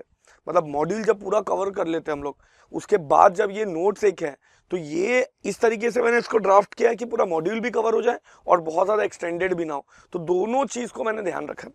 तो बेटा अब शुरू करते हैं, चलिए। अब मैंने आपको जब पढ़ाना चालू किया था मैंने क्या बताया कि जब रिवाइवल के लिए हम जाते हैं तो रिवाइवल के लिए जाने का हमारा क्या प्रोसीजर है, हम रिवाइवल के लिए क्यों जाते हैं कि बेटा कहने से कंपनी रिकवर हो जाए। मतलब ये जो एक्ट है IBC, it does not talk only about winding up, नहीं, इनफैक्ट वाइंडिंग अप का तो इसमें जो पार्ट है वो बहुत छोटू सा है, इसमें जो मेजर पार्ट है वो क्या है, रिवाइवल का है। तो ये रिवाइवल कैसे करते हैं लोग, हाउ दे डू रिवाइवल, इसके बारे में हम लोग अब डिस्कस करने जाने वाले। तो शुरू करते हैं एवरीबॉडी, शांति से सुनिए। सबसे पहले अब ये रिवाइवल से लेके सारा प्रोसीजर कैसे होगा मैं बता रहा हूं। ये जब तुम अच्छे से समझ लोगे ना और उसके बाद जब हम डिटेल में आईबीसी पढ़ना चालू करेंगे तो this chart will going to help you a lot. अभी ऑब्वियसली 100% नहीं समझेगा, 100% इनफैक्ट समझना भी नहीं चाहिए, बट ये 30% भी अगर समझ गया ना तुम तो तुम्हारा बहुत बवाल वाला क्लैरिटी आ जाएगा आईबीसी में।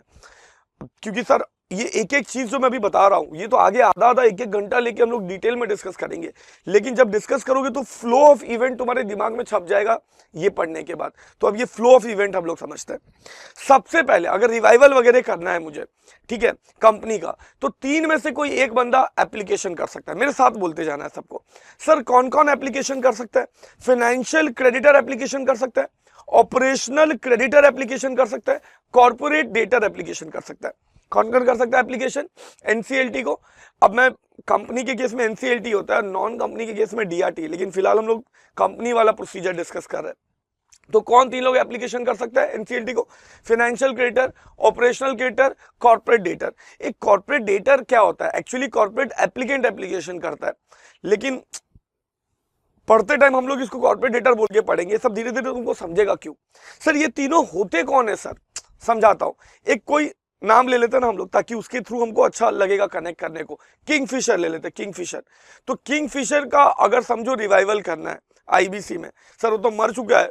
मान लीजिए सिचुएशन मरा नहीं है, मरने की हालत में, सिक कंपनी है और उसको रिवाइव करना है किंगफिशर को, तो कौन तीन लोग एप्लीकेशन कर सकते हैं? Financial creditor, operational creditor, corporate debtor. Sir financial creditor कौन? वो बंदा जिसने लोन दिया होगा कंपनी को, ठीक है, मतलब जिसने लोन दिया होगा कंपनी को। तो मान लीजिए अपने केस में जो रिवाइवल करना है अपने को, किसका रिवाइवल करना है? किंगफिशर को। तो किंगफिशर को किसने लोन दिया था? स्टेट बैंक ऑफ इंडिया ने, एसबीआई ने। ये तो मैं ये बोल सकता हूँ फाइनेंशियल क्रेडिटर एसबीआई होगा किंगफिशर के लिए। एक तो ये हो गया। तो फाइनेंशियल क्रेडिटर मतलब a person who is giving loan. दूसरा सिचुएशन क्या है? ऑपरेशनल क्रेडिटर भी एप्लीकेशन कर सकता है। ऑपरेशनल क्रेडिटर कौन हो गया मेरे बच्चों?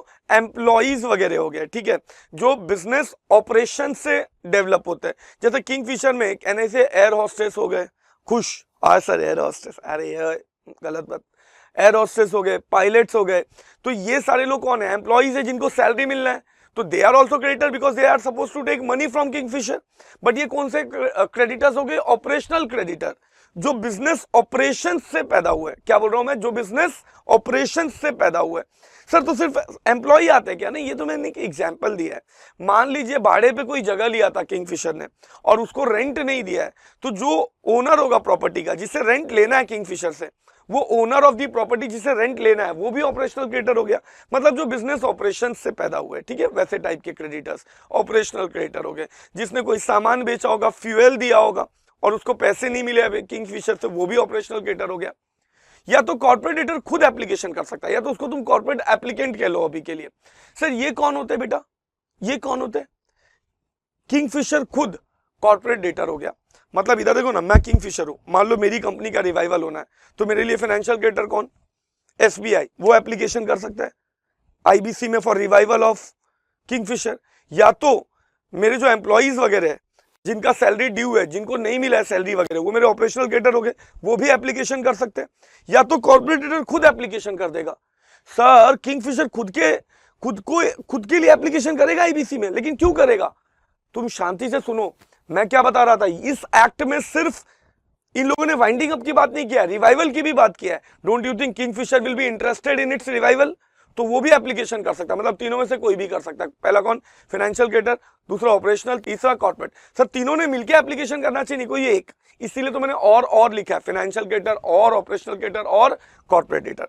किसको एप्लीकेशन करेंगे? एनसीएलटी को, national company law tribunal.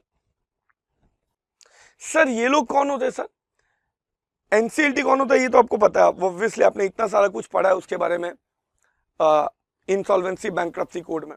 But ये तीनों जो एप्लीकेशन करेंगे, तीनों को एप्लीकेशन के टाइम पे नेम ऑफ आईपी देना होता है। सर आईपी क्या होता है? देखो मैंने फुल फॉर्म यहाँ पे लिख के रखा है, इंसॉल्वेंसी प्रोफेशनल। सर लेकिन हमें नहीं पता इंसॉल्वेंसी प्रोफेशनल क्या होता है। अभी के लिए सिर्फ एक बेसिक आइडिया देता हूँ आईपी क्या होता है।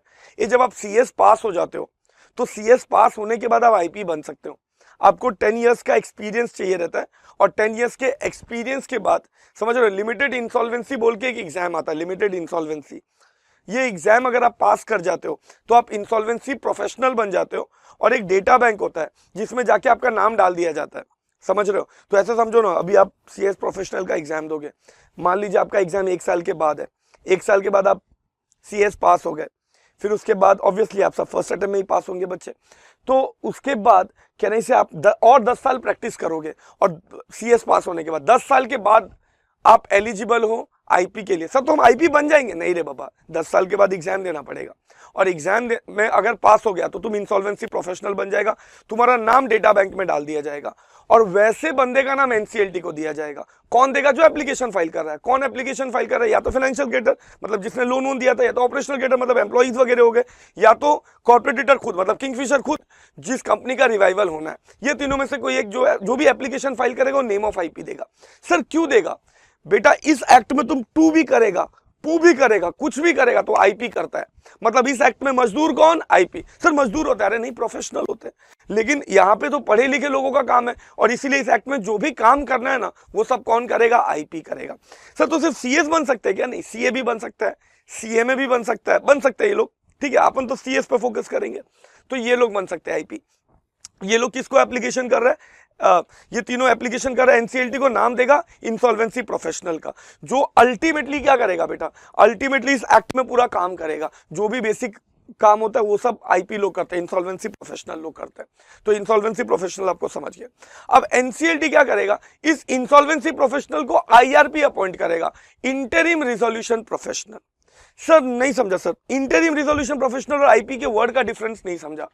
ये पहले तो इंटरिम रिजोल्यूशन प्रोफेशनल समझने के पहले आप रिजोल्यूशन प्रोफेशनल क्या होता है वो समझो। एक बार आप ये समझ गए ना रिजोल्यूशन प्रोफेशनल क्या होता है, उसके बाद आपको इंटरिम रिजोल्यूशन प्रोफेशनल समझना बहुत इजी हो जाएगा। बेटा आईपी और आरपी, आरपी मतलब रिजोल्यूशन प्रोफेशनल, मैं क्या बुलाऊंगा? आरपी बुलाऊंगा। जरा पेशेंसली सुनना, एकदम क्लियर कर दूंगा, एकदम घबराना नहीं है। आईपी और आरपी में क्या फर्क है? बेटा आईपी क्वालिफिकेशन है और आरपी डेसिग्नेशन है। नहीं समझा सर? 2 मिनट देना। मैंने क्या बोला? आईपी क्वालिफिकेशन है और आरपी डेसिग्नेशन है। सर एग्जांपल देखिए बताइए। बेटा अगर मैं सीए हूं तो मेरा क्वालिफिकेशन क्या हो गया? सीए। और मैं किसी कंपनी का ऑडिट कर रहा हूं तो मेरा डेसिग्नेशन क्या हो गया? ऑडिटर। मैं सीए हमेशा रहूंगा, एक बार सीए पास हो गया मैं सीए ही रहूंगा। मैं सोऊंगा तो सीए बन के सोऊंगा, उठूंगा तो सीए बन के उठूंगा, खाऊंगा तो सीए बन के खाऊंगा। लेकिन ऑडिटर तब बनूंगा जब कोई कंपनी मुझे अपॉइंट करेगा, क्या? ऑडिटर। तब मैं ऑडिटर बनूंगा। मैं सीएस हूं, एग्जांपल के लिए बता रहा हूं, मैं सीएस हूं बेटा, तो मैं सीएस पास हो गया तो मैं सीएस ही रहूंगा। मैं खाऊंगा तो सीएस रहूंगा, सोऊंगा तो सीएस रहूंगा, उठूंगा तो सीएस रहूंगा। लेकिन कंप्लायंस ऑफिसर मैं तब बनूंगा, कंप्लायंस ऑफिसर तुमको पता है सिक्योरिटी लॉ में पढ़ा हुआ है, तो कंप्लायंस ऑफिसर तब बनूंगा जब कोई कंपनी मुझे ऐसा कंप्लायंस ऑफिसर अपॉइंट करेगा। इसका मतलब क्या हुआ? सीएस मेरा क्या है? क्वालिफिकेशन है। कंप्लायंस ऑफिसर क्या है? मेरा डेसिग्नेशन है। सीए क्या है? मेरा क्वालिफिकेशन है। ऑडिटर क्या है? मेरा डेसिग्नेशन है। सर और थोड़े एग्जांपल, सर थोड़े फालतू एग्जांपल दो। फालतू एग्जांपल दे देते हैं। बेटा मैं मेल हूं, मेल, बॉय, मर्द, कुछ भी बोलो यार, 34 इयर्स का हूं, 12 साल से पढ़ा रहा हूं, तो अभी बॉय बोलना तो थोड़ा अजीब लगता है, समझ रहे हो? तो मैं आदमी हूं, ये मेरा क्वालिफिकेशन है, और मैं दूल्हा हूं, ये मेरा डेसिग्नेशन है। वाह सर क्या एग्जाम्पल है, बराबर ना यार? तो एक होता है क्वालिफिकेशन, दूसरा होता है डेसिग्नेशन। इंसॉल्वेंसी प्रोफेशनल क्या है? क्वालिफिकेशन है। रिजोल्यूशन प्रोफेशनल क्या है? डेसिग्नेशन है। अब देखो कैसे छपेगा दिमाग में। तो बेटा जब तुम सीएस बन गया, 10 साल प्रैक्टिस किया, उसके बाद तुमने लिमिटेड इंसॉल्वेंसी का एग्जाम लिखा, वो एग्जाम तुमने पास कर दिया, तुम क्या बन गया? Insolvency professional. क्या बन गया मेरे बच्चों? तुम इंसॉल्वेंसी प्रोफेशनल। अब तुम सोएगा तो इंसॉल्वेंसी प्रोफेशनल बोल के बन के सोएगा, उठेगा तो खाएगा तो इंसॉल्वेंसी। अब तुम पास हो गया तो तुम इंसॉल्वेंसी प्रोफेशनल है, तुम्हारा क्वालिफिकेशन है वो। लेकिन तुम रिजोल्यूशन प्रोफेशनल कब बनेगा? तुम रिजोल्यूशन प्रोफेशनल तब बनेगा जब तुम को कोई कंपनी अपने रिवाइवल के लिए अपॉइंट करेगा। समझ रहे हो? जब तुमको कोई कंपनी अपने रिवाइवल के लिए अपॉइंट करेगा। अब बेटा मेरा एग्जांपल ले लो यार, मैंने बताया 10 साल से ज्यादा मेरे को एक्सपीरियंस है, क्लियर है? अब बेटा तो क्या नहीं से सीए पास करके 10 साल से ज्यादा एक्सपीरियंस है, मैं लॉ में इतने सारे मतलब इतने अलग अलग लॉ सब्जेक्ट में पढ़ाता हूँ, that help me to interlink between various laws. तो यार इतने सारे लॉ सब्जेक्ट में पढ़ा रहा हूँ, सीएस प्रोफेशनल में पढ़ा रहा हूँ, सीए फाइनल में पढ़ा रहा हूँ, सीएस एग्जीक्यूटिव में पढ़ा रहा हूँ, सीए इंटर में पढ़ा रहा हूँ, अब इतने साल का प्रैक्टिस वगैरह कर रहा हूँ। अब यार 10 साल हो चुका है मेरे को। अब अगर मैं जाके एग्जाम लिखता हूँ आईपी का और मैं पास हो जाता हूँ तो मेरे को तुम क्या बुलाएगा? Insolvency professional. But I am not going to be called as resolution professional. क्यों? अभी तो मैं सिर्फ आईपी बना हूं, पास हुआ हूं। लेकिन मान लो मुझे किंगफिशर ने अपॉइंट कर लिया तो मुझे क्या बुलाएगा? Resolution professional. क्या बुलाएगा? Resolution professional. So can I say IP get appointed as RP? बोल सकता हूं मैं ऐसे कि only an IP can get appointed as RP, और या तो ये भी बोल सकता हूं IP get appointed as RP in the company. तो कैन आई से अगर राकेश मिश्रा इंसॉल्वेंसी प्रोफेशनल है और किंगफिशर उसको अपॉइंट करा तो उसको कैसे as a resolution professional appoint करेगा? अब मुझे लगता है थोड़ा मोटा क्लैरिटी आ गया होगा तुमको। तो सर आईपी का नाम दिया एनसीएलटी को, और एनसीएलटी ने अगर उसको अपॉइंट कर लिया तो वो उस कंपनी में क्या कहलाएगा? Resolution professional. लेकिन सर आपने बोला रिजोल्यूशन प्रोफेशनल, आपने लिखा इंटरिम रिजोल्यूशन प्रोफेशनल है। बेटा इसलिए क्योंकि एक्चुअली में इस लॉ में सारा ताकत क्रेडिटर्स को दिया है। जब मैं क्रेडिटर बोलता हूं मतलब एक क्रेडिटर नहीं, कमिटी ऑफ क्रेडिटर। किसको दिया है सारा ताकत? कमिटी ऑफ क्रेडिटर, जिसको हम लोग शॉर्टली क्या बुलाएगा? सीओसी। मेरे बच्चों क्या बुलाएगा उसको हम लोग shortly? COC, committee of creditor. सारा ताकत उसको दिया है। अब ना मेरे बच्चों, कमिटी ऑफ क्रेडिटर को सारा ताकत दिया है, ये तो आइडियली ये जो रिजोल्यूशन प्रोफेशनल अपॉइंट करना है, ये पावर किसको देना चाहिए था? कमिटी ऑफ क्रेडिटर को। और इसीलिए एनसीएलटी भी उसको नहीं अपॉइंट करेगा, उसको अपॉइंट कौन करेगा? Committee of creditor.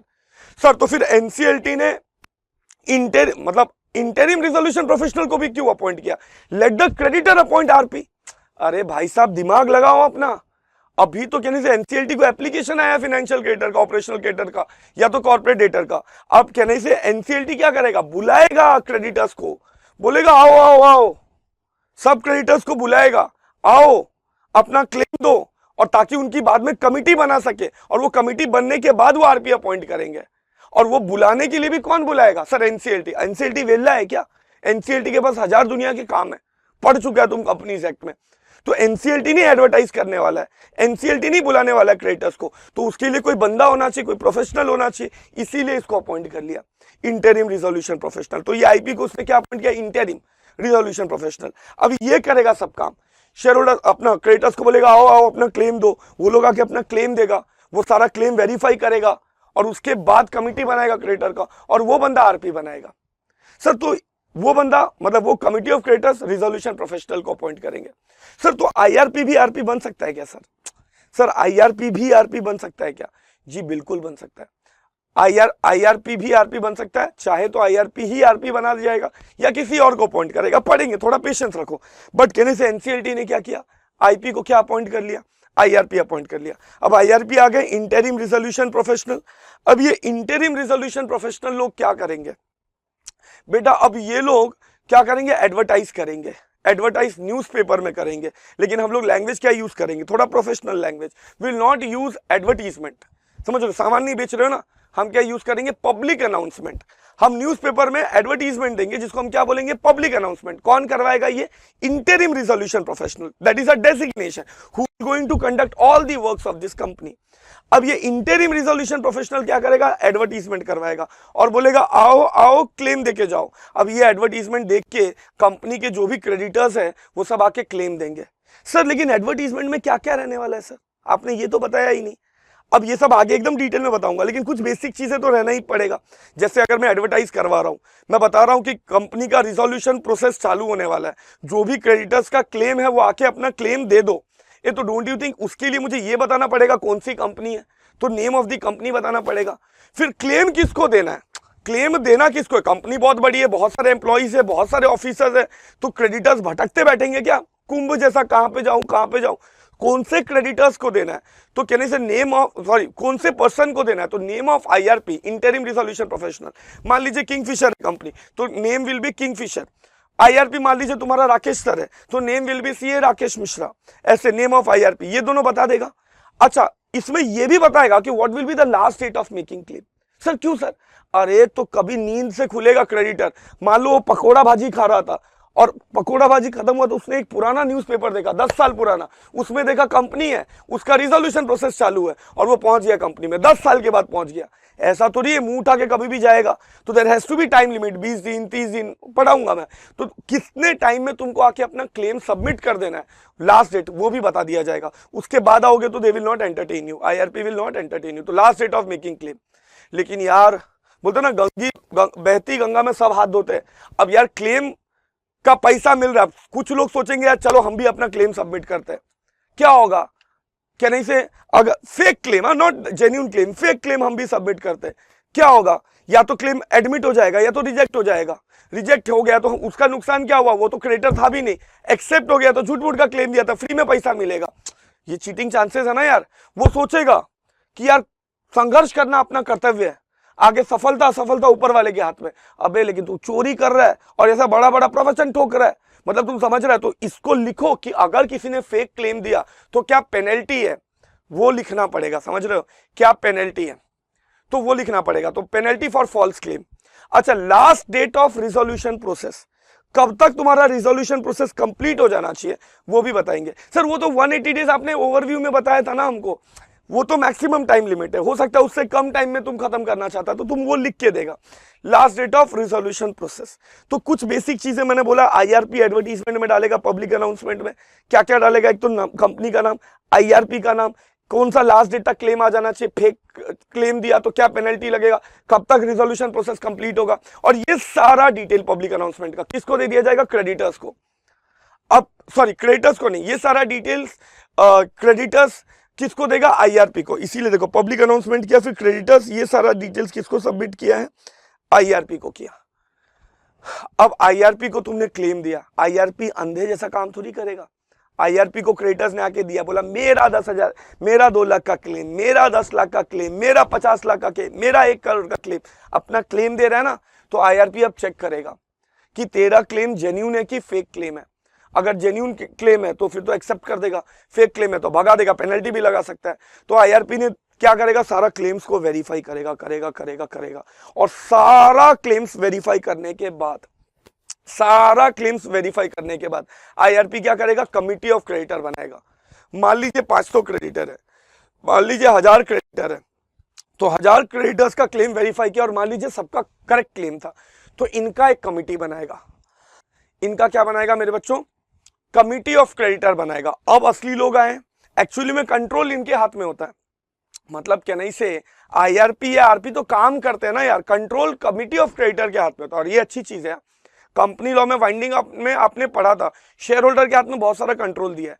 अरे शेयर होल्डर के हाथ में क्यों दिया रे कंट्रोल, क्यों दिया कंट्रोल, एक तो पैसा उन लोग ने डुबाया सर, लेकिन कंपनी ने डुबाया, but they are the owner of the company, और तुम उनके हाथ में कंट्रोल देके रखा है।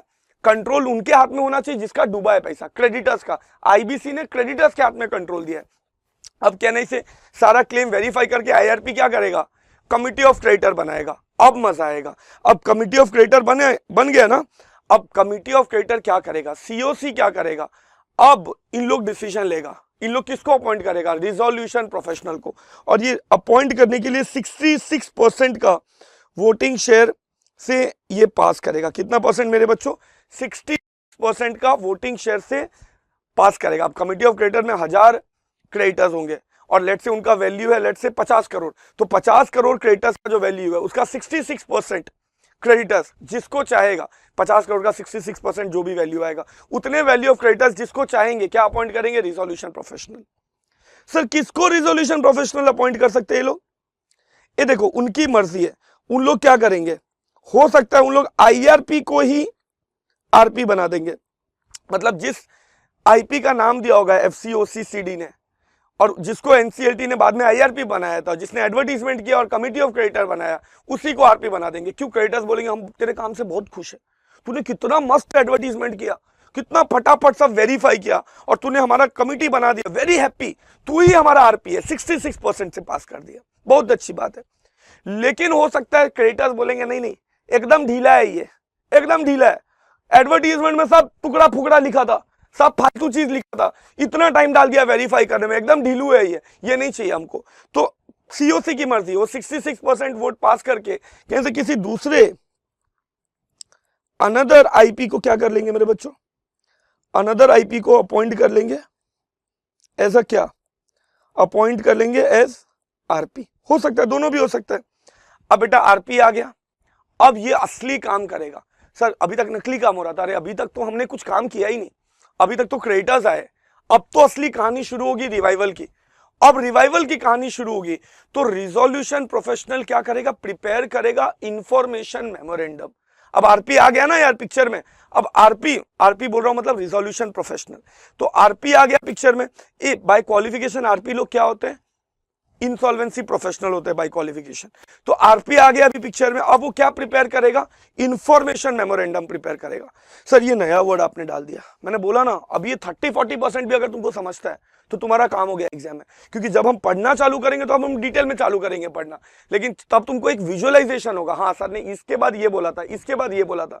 तो एक चेन डेवलप करना जरूरी है ताकि एक विजन डेवलप हो सके किस डायरेक्शन में जाना है। सर लेकिन इंफॉर्मेशन मेमोरेंडम के बारे में कुछ तो बेसिक बता दीजिए हमको। बताता हूं सुनो, इंफॉर्मेशन मेमोरेंडम क्या होता है बेटा। अब कहने से रिवाइवल प्लान बनना है, जिसको हम क्या बुलाते हैं, रिजोल्यूशन प्लान बुलाते हैं सॉरी। तो ये रिजोल्यूशन प्लान बनाने के लिए कुछ फाइनेंशियल इंफॉर्मेशन की जरूरत होती है और कुछ अदर इंफॉर्मेशन की जरूरत होती है। मैंने क्या बोला, रिवाइवल प्लान को दूसरा नाम क्या है, रिजोल्यूशन प्लान। और ये रिजोल्यूशन प्लान बनाने के लिए किसकी जरूरत होती है, कुछ फाइनेंशियल इंफॉर्मेशन की जरूरत होती है और कुछ अदर इंफॉर्मेशन की जरूरत होती है। तो जो स्टेटमेंट में ये फाइनेंशियल इंफॉर्मेशन होते हैं एंड अदर इंफॉर्मेशन होते हैं, उसे हम लोग क्या बुलाते हैं प्यार से, इंफॉर्मेशन मेमोरेंडम। एक बार मेरे साथ बोलिए ना, उसको हम लोग क्या बुलाते हैं प्यार से, इंफॉर्मेशन मेमोरेंडम। और कौन बनाता है इंफॉर्मेशन मेमोरेंडम मेरे बच्चों, रिजोल्यूशन प्रोफेशनल बनाता है। क्या मेरे बच्चों, इंफॉर्मेशन मेमोरेंडम। अब यार इंफॉर्मेशन मेमोरेंडम बन गया, किसने बनाया, आरपी ने। सर अब आरपी रिजोल्यूशन प्लान बनाएगा क्या, नहीं।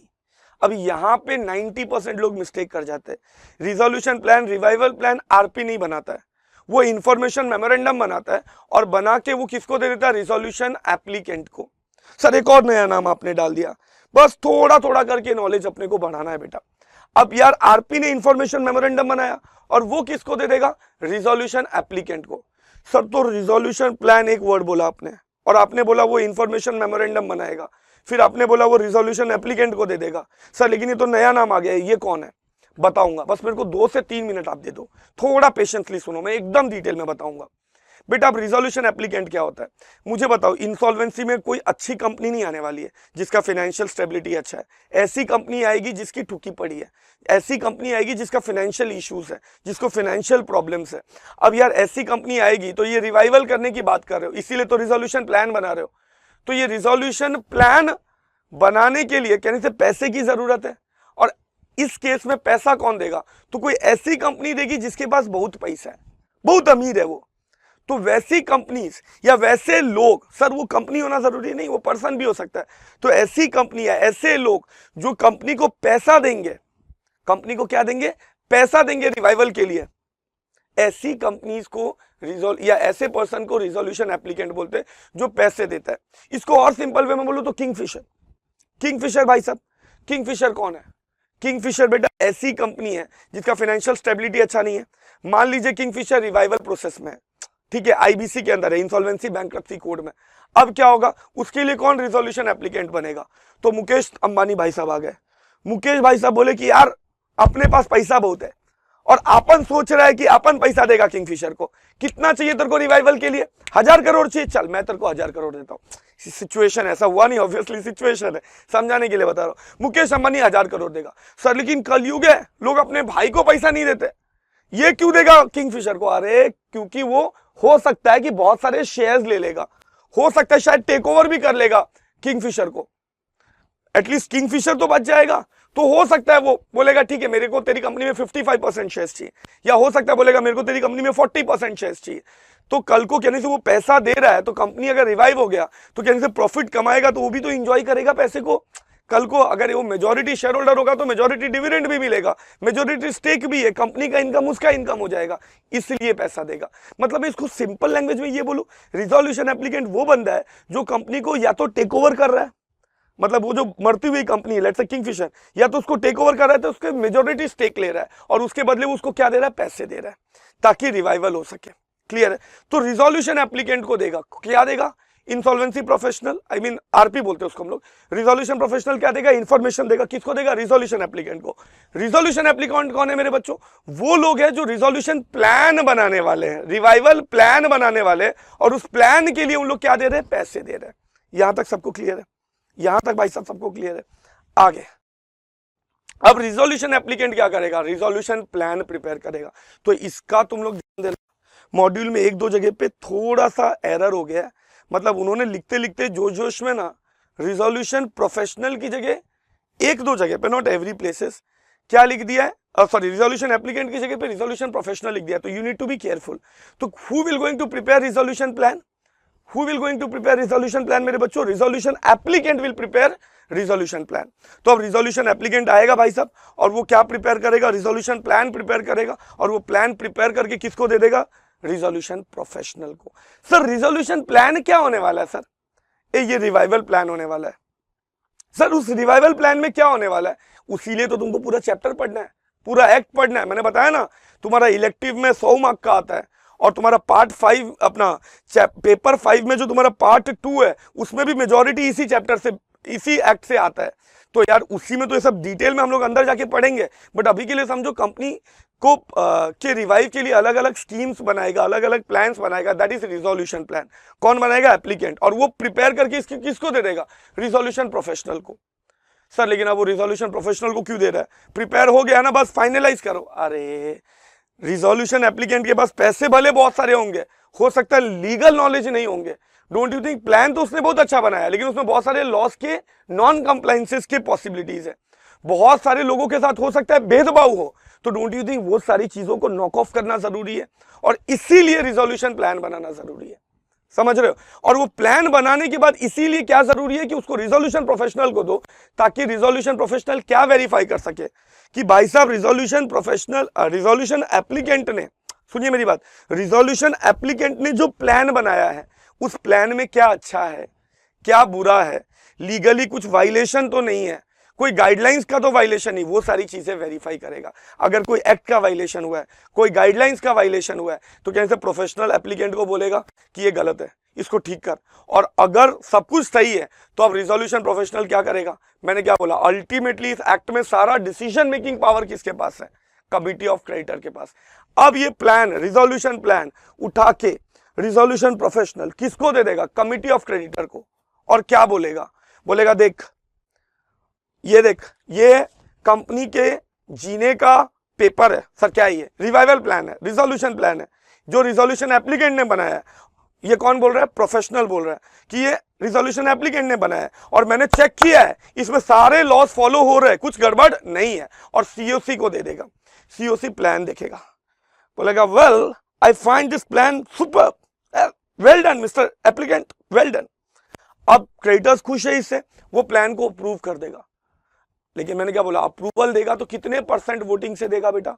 66% वोटिंग से देगा। कितने परसेंट वोटिंग से देगा? 66% वोटिंग से अप्रूवल देगा, और 66% वोटिंग से अप्रूवल दिया, इसका मतलब प्लान अप्रूव हो गया। सर अगर 66% value of creditors, committee of creditors की इसको अप्रूवल नहीं देते हैं तो क्या होगा सर? तो प्लान रिजेक्ट हो जाएगा, तो प्लान रिजेक्ट हो जाएगा। लेकिन हम पॉजिटिव होके चलते हैं, मान लीजिए 66% of value of committee of creditor ने इसको अप्रूवल दे दिया, तो प्लान अप्रूव हो गया। अब सबके माई बाप के पास जाएगा। सर कौन है माई बाप? NCLT, national company law tribunal.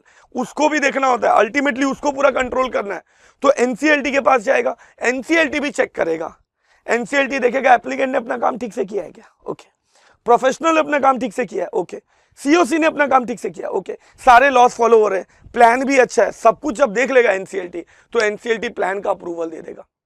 और अप्रूवल दिया मतलब अब क्या हो जाएगा बेटा? रिजोल्यूशन प्रोसेस क्या हो जाएगा? स्टार्ट हो जाएगा। क्या हो जाएगा मेरे बच्चों? रिजोल्यूशन प्रोसेस स्टार्ट हो जाएगा। सर ऐसा हो सकता है क्या कि एनसीएलटी अप्रूवल ना दे? बिल्कुल हो सकता है बच्चों। एनसीएलटी बोलेगा क्या प्लान बनाया फरतूस, छी थू, ठीक, क्या घटिया, सारे लॉस टूट रहे हैं इसमें, तूने क्या चेक किया रे प्रोफेशनल? आंख बंद करके सोया था क्या? सोते तो आंख बंद करके ये, लेकिन आंख बंद करके सो के वेरीफाई कर रहा था क्या? फालतू। एनसीएलटी बोलेगा रिजेक्टेड, तेरा प्लान हम एक्सेप्ट नहीं कर रहा, भाग जा यहां से। अगर एनसीएलटी ने प्लान को रिजेक्ट कर दिया तो क्या शुरू हो जाएगा भाई साहब? तो कंपनी का लिक्विडेशन हो जाएगा। अब मैंने बोला ना यार, हमने रिवाइवल की पूरी कोशिश किया लेकिन नहीं हो पा रहा है, बोलते ना it does not working any more, तो क्या करेंगे हम? लिक्विडेशन पे जाएंगे। समझ रहे हो? अब बेटा एक बार जरा विजुअलाइज करो मेरे साथ, मैंने क्या बोला? सबसे पहले 3 लोग, कंपनी का फाइनेंशियल सिचुएशन अच्छा नहीं है, तो सबसे पहले 3 लोग, कौन 3 लोग मेरे बच्चों? Financial creditor, operational creditor, corporate debtor. ये लोग क्या करेंगे? एप्लीकेशन देंगे एनसीएलटी को। तीनों देंगे नहीं, तीनों में से कोई एक एप्लीकेशन देंगे। एप्लीकेशन देने के बाद मेरे बच्चों, एप्लीकेशन देने के बाद उसी टाइम पे उन लोग क्या देंगे? नेम ऑफ इंसॉल्वेंसी प्रोफेशनल देंगे। कौन है ये लोग? ये लोग प्रोफेशनल्स हैं। कौन बन सकता है? सीए, सीएस, सीएमए बन सकता है। 10 पास होने के बाद 10 साल प्रैक्टिस करने के बाद इनको लिमिटेड इंसॉल्वेंसी का एग्जाम देना होता है, और ये सारा एग्जाम देने के बाद दे विल बिकम आईपी, जिनका डेटा बैंक में नाम डाल दिया जाता है। उसी डेटा बैंक में से एफसीओसी या सीडी मतलब कॉर्पोरेट एप्लीकेंट, ये नाम उठाएंगे और एनसीएलटी को दे देंगे। एनसीएलटी चेक करेगा, उस बंदे के ऊपर, मतलब उस इंसॉल्वेंसी के ऊपर कोई डिसिप्लिनरी प्रोसीडिंग तो पेंडिंग नहीं है, और वो चेक करने के बाद वो एनसीएलटी उस आईपी को क्या अपॉइंट कर लेगा, आईआरपी। आईआरपी क्या, इंटरिम रिजोल्यूशन प्रोफेशनल। मैंने बताया IP is a qualification, IRP is a designation. मतलब अब वो काम कर रहा है कंपनी में तो उसका डेजिग्नेशन क्या हो गया, इंटरिम रिजोल्यूशन प्रोफेशनल का। अब वो इंटरिम रिजोल्यूशन प्रोफेशनल क्या करेगा, पब्लिक अनाउंसमेंट देगा ताकि क्रेडिटर्स को बुला सके, क्योंकि they are going to take all decision. तो उन लोग पब्लिक अनाउंसमेंट में बताएंगे क्या नाम है कंपनी का, क्या क्या नाम है आईआरपी का, कब तक क्लेम दे देना है, समझ रहे हो, क्या फॉल्स क्लेम दिया तो क्या पेनल्टी होगा, कब तक रिजोल्यूशन प्रोसेस कंप्लीट हो जाएगा, ये सारी बात। अच्छा, इस एडवर्टीजमेंट के बाद क्रेडिटर्स लोग आके अपना क्लेम सबमिट करेंगे, जो भी एविडेंस वगैरह देना है वो देंगे, और वो एविडेंस को कंसीडर करने के बाद आईआरपी क्या करेगा, एडमिट करके जो भी क्रेडिटर्स लोग का जेन्युइन क्लेम है उनका एक कमिटी बना देगा, जिसको बोलेगा कमिटी ऑफ क्रेडिटर। खैर आगे मैं तुमको बताऊंगा कि कमिटी ऑफ क्रेडिटर में किस टाइप के लोग रहते हैं, क्या रहते हैं, एवरीथिंग। ये कमिटी ऑफ क्रेडिटर्स बन गए। अब ये कमिटी ऑफ क्रेडिटर्स क्या करने वाले, इन लोग अब असली बंदे को अपॉइंट करेंगे जो इस एक्ट में पूरा काम करने वाले। कौन, तो अब लोग आरपी को अपॉइंट करेंगे, रिजोल्यूशन प्रोफेशनल को। तो 66% वोट पास करेंगे and they can appoint IRPs, क्या मेरे बच्चों, they can appoint IRPs RP. IRP को क्या अपॉइंट कर लेंगे, आरपी अपॉइंट कर लेंगे। अब आरपी क्या करेगा, अब वो असली खेल खेलेगा इस टॉपिक में। मतलब वो क्या करेगा मेरे बच्चों, अब वो देखेगा कि किसको, अब वो क्या करेगा बेटा, वो इंफॉर्मेशन मेमोरेंडम बनाएगा। मतलब इसमें सारे फाइनेंशियल इंफॉर्मेशन होंगे और सारे इंफॉर्मेशन होंगे जो रिवाइवल प्लान बनाने के लिए जरूरी है। सर रिवाइवल प्लान बनाने के लिए जरूरी है, लेकिन लीगल नाम क्या है उसका, रिजोल्यूशन प्लान। वो खुद नहीं बनाएगा, वो सिर्फ इंफॉर्मेशन मेमोरेंडम बनाएगा, और वो किसको दे देगा, रिजोल्यूशन एप्लीकेंट को। ये लोग कौन है, ये जो लोग कंपनी को पैसे देंगे और शेयर्स ले लेंगे, मतलब कंपनी को फंडिंग कर रहे हैं वो लोग कौन है, रिजोल्यूशन एप्लीकेंट। वो लोग क्या करेंगे, इसके बेसिस पे, इंफॉर्मेशन मेमोरेंडम के बेसिस पे रिजोल्यूशन प्लान बनाएंगे। और ये रिजोल्यूशन प्लान प्रिपेयर करने के बाद, ये रिजोल्यूशन प्लान प्रिपेयर करने के बाद उन लोग किसको दे देंगे, उन लोग बेटा रिजोल्यूशन प्लान वापस से रिजोल्यूशन प्रोफेशनल को दे देंगे। कौन लोग, रिजोल्यूशन एप्लीकेंट लोग। और रिजोल्यूशन प्रोफेशनल चेक करेगा कि क्या प्लान में कोई डिफेक्ट है, अगर है तो रिजेक्ट कर देगा, नहीं है मतलब लीगली सारे कुछ फॉलो हुआ है तो वो प्लान वो कमिटी ऑफ क्रेडिटर को दे देगा। और कमिटी ऑफ क्रेडिटर को सब कुछ सही लगा तो 66% वोट पास करके वो रिजोल्यूशन प्लान को अप्रूव कर देगा, जो अल्टीमेटली एनसीएलटी के पास जाएगा। और अब एनसीएलटी भी चेक करेगा, उसको लगेगा सब सही है तो रिजोल्यूशन तो अप्रूवल दे देगा, तो रिजोल्यूशन प्रोसेस स्टार्ट हो जाएगा। और अगर रिजेक्ट कर दिया तो लिक्विडेशन स्टार्ट हो जाएगा। अब ना मेरे बच्चों एक बात शांति से सुनना आप लोग, मैंने ना यहाँ पे जो आपको पढ़ाया, अब ये जब मैं एक्ट शुरू करूंगा तो एकदम बवाल वाला डिटेल में, एकदम बवाल वाला डिटेल में मैं तुम लोगों को ये सब डिटेल में अंदर जा जाके पढ़ाऊंगा। मतलब जब मैं एफसी का डेफिनेशन लूंगा तो ये आधा घंटा लगता है एफसी के डेफिनेशन में।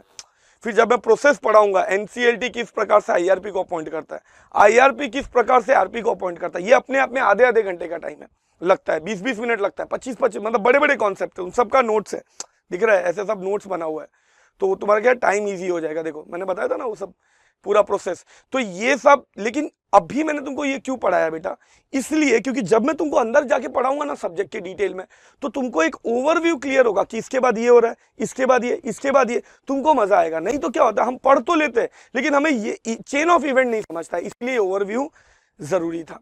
अब एक बार जस्ट 5 मिनट दे दो, पूरा टॉपिक एक साथ रिवाइज कर लेते हैं हम लोग, एंड देन हम लोग डिटेल में अगले पार्ट से हम लोग एक्चुअली आईबीसी, अगले लेक्चर से एक्चुअली आईबीसी स्टार्ट करेंगे। तो एक बारी मेरे साथ बताओ क्या था इंसॉल्वेंसी बैंक्रप्सी कोड। कोड मतलब क्या, जिसका वास्ट वैरायटी है, मल्टीपल लॉस, जिसके लिए मल्टीपल लॉस है या तो उसका वास्ट वैरायटी है तो कोड वर्ड बोलते हैं। अब इसके मल्टीपल लॉस क्या था, तो मैंने तुमको बताया, अभी तो बता भी दिया कि बहुत वास्ट वैरायटी क्या है, तो बहुत सारे लॉस डिलीट हुए। कौन से presidency insolvency act, provincial insolvency act, समझ रहे हो, देन सिक इंडस्ट्रियल कंपनीज एक्ट, ये डिलीट हो गया। बहुत सारे लॉज अमेंड हुए जिसका वर्किंग प्रोविजन आज भी है, बट उसका जो इंसॉल्वेंसी प्रोविजन था वो डिलीट होकर आईबीसी में चला गया। कौन से, partnership act, SARFAESI act, recovery of debt due to bank and financial institutions act. Companies act में तो इंसॉल्वेंसी प्रोविजंस भी आज भी है, लेकिन वॉलेंट्री लिक्विडेशन वाला डिलीट होकर आईबीसी में आ गया। फिर इसके बाद हमने क्या डिस्कस किया था, फिर इसके बाद हमने ये डिस्कस किया था कि ये जो भी आईबीसी का प्रोसेस हो रहा है, ये कोड का मतलब मैंने आपको बता दिया। फिर मैंने बोला व्हाट इज इंसॉल्वेंसी या बैंक्रप्सी, तो इट इज अ स्टेट और position where your liabilities are more than assets and if it is या तो ट्रीटेड, मतलब रिवाइवल प्लान बनेगा, या तो अनट्रीटेड। अगर अनट्रीटेड रहा तो it will lead to liquidation, किसके लिए, कॉर्पोरेट्स के लिए, एंड बैंक्रप्सी किसके लिए, नॉन कॉर्पोरेट्स के लिए। क्लियर हो गया ये। इसके बाद मैंने तुमको बोला इसको लाने के पीछे का क्या मकसद था, तो अलग अलग लॉस था जिसके लिए मल्टीपल रेगुलेटरी अथॉरिटीज से, मल्टीपल लीगल एडजुडिकेटिंग अथॉरिटी थे, जिसकी वजह से डिले होता था वाइंडिंग अप स्टार्ट होने में, 4 से 5 साल लगता था, कंप्लीट होने में और टाइम लगता था।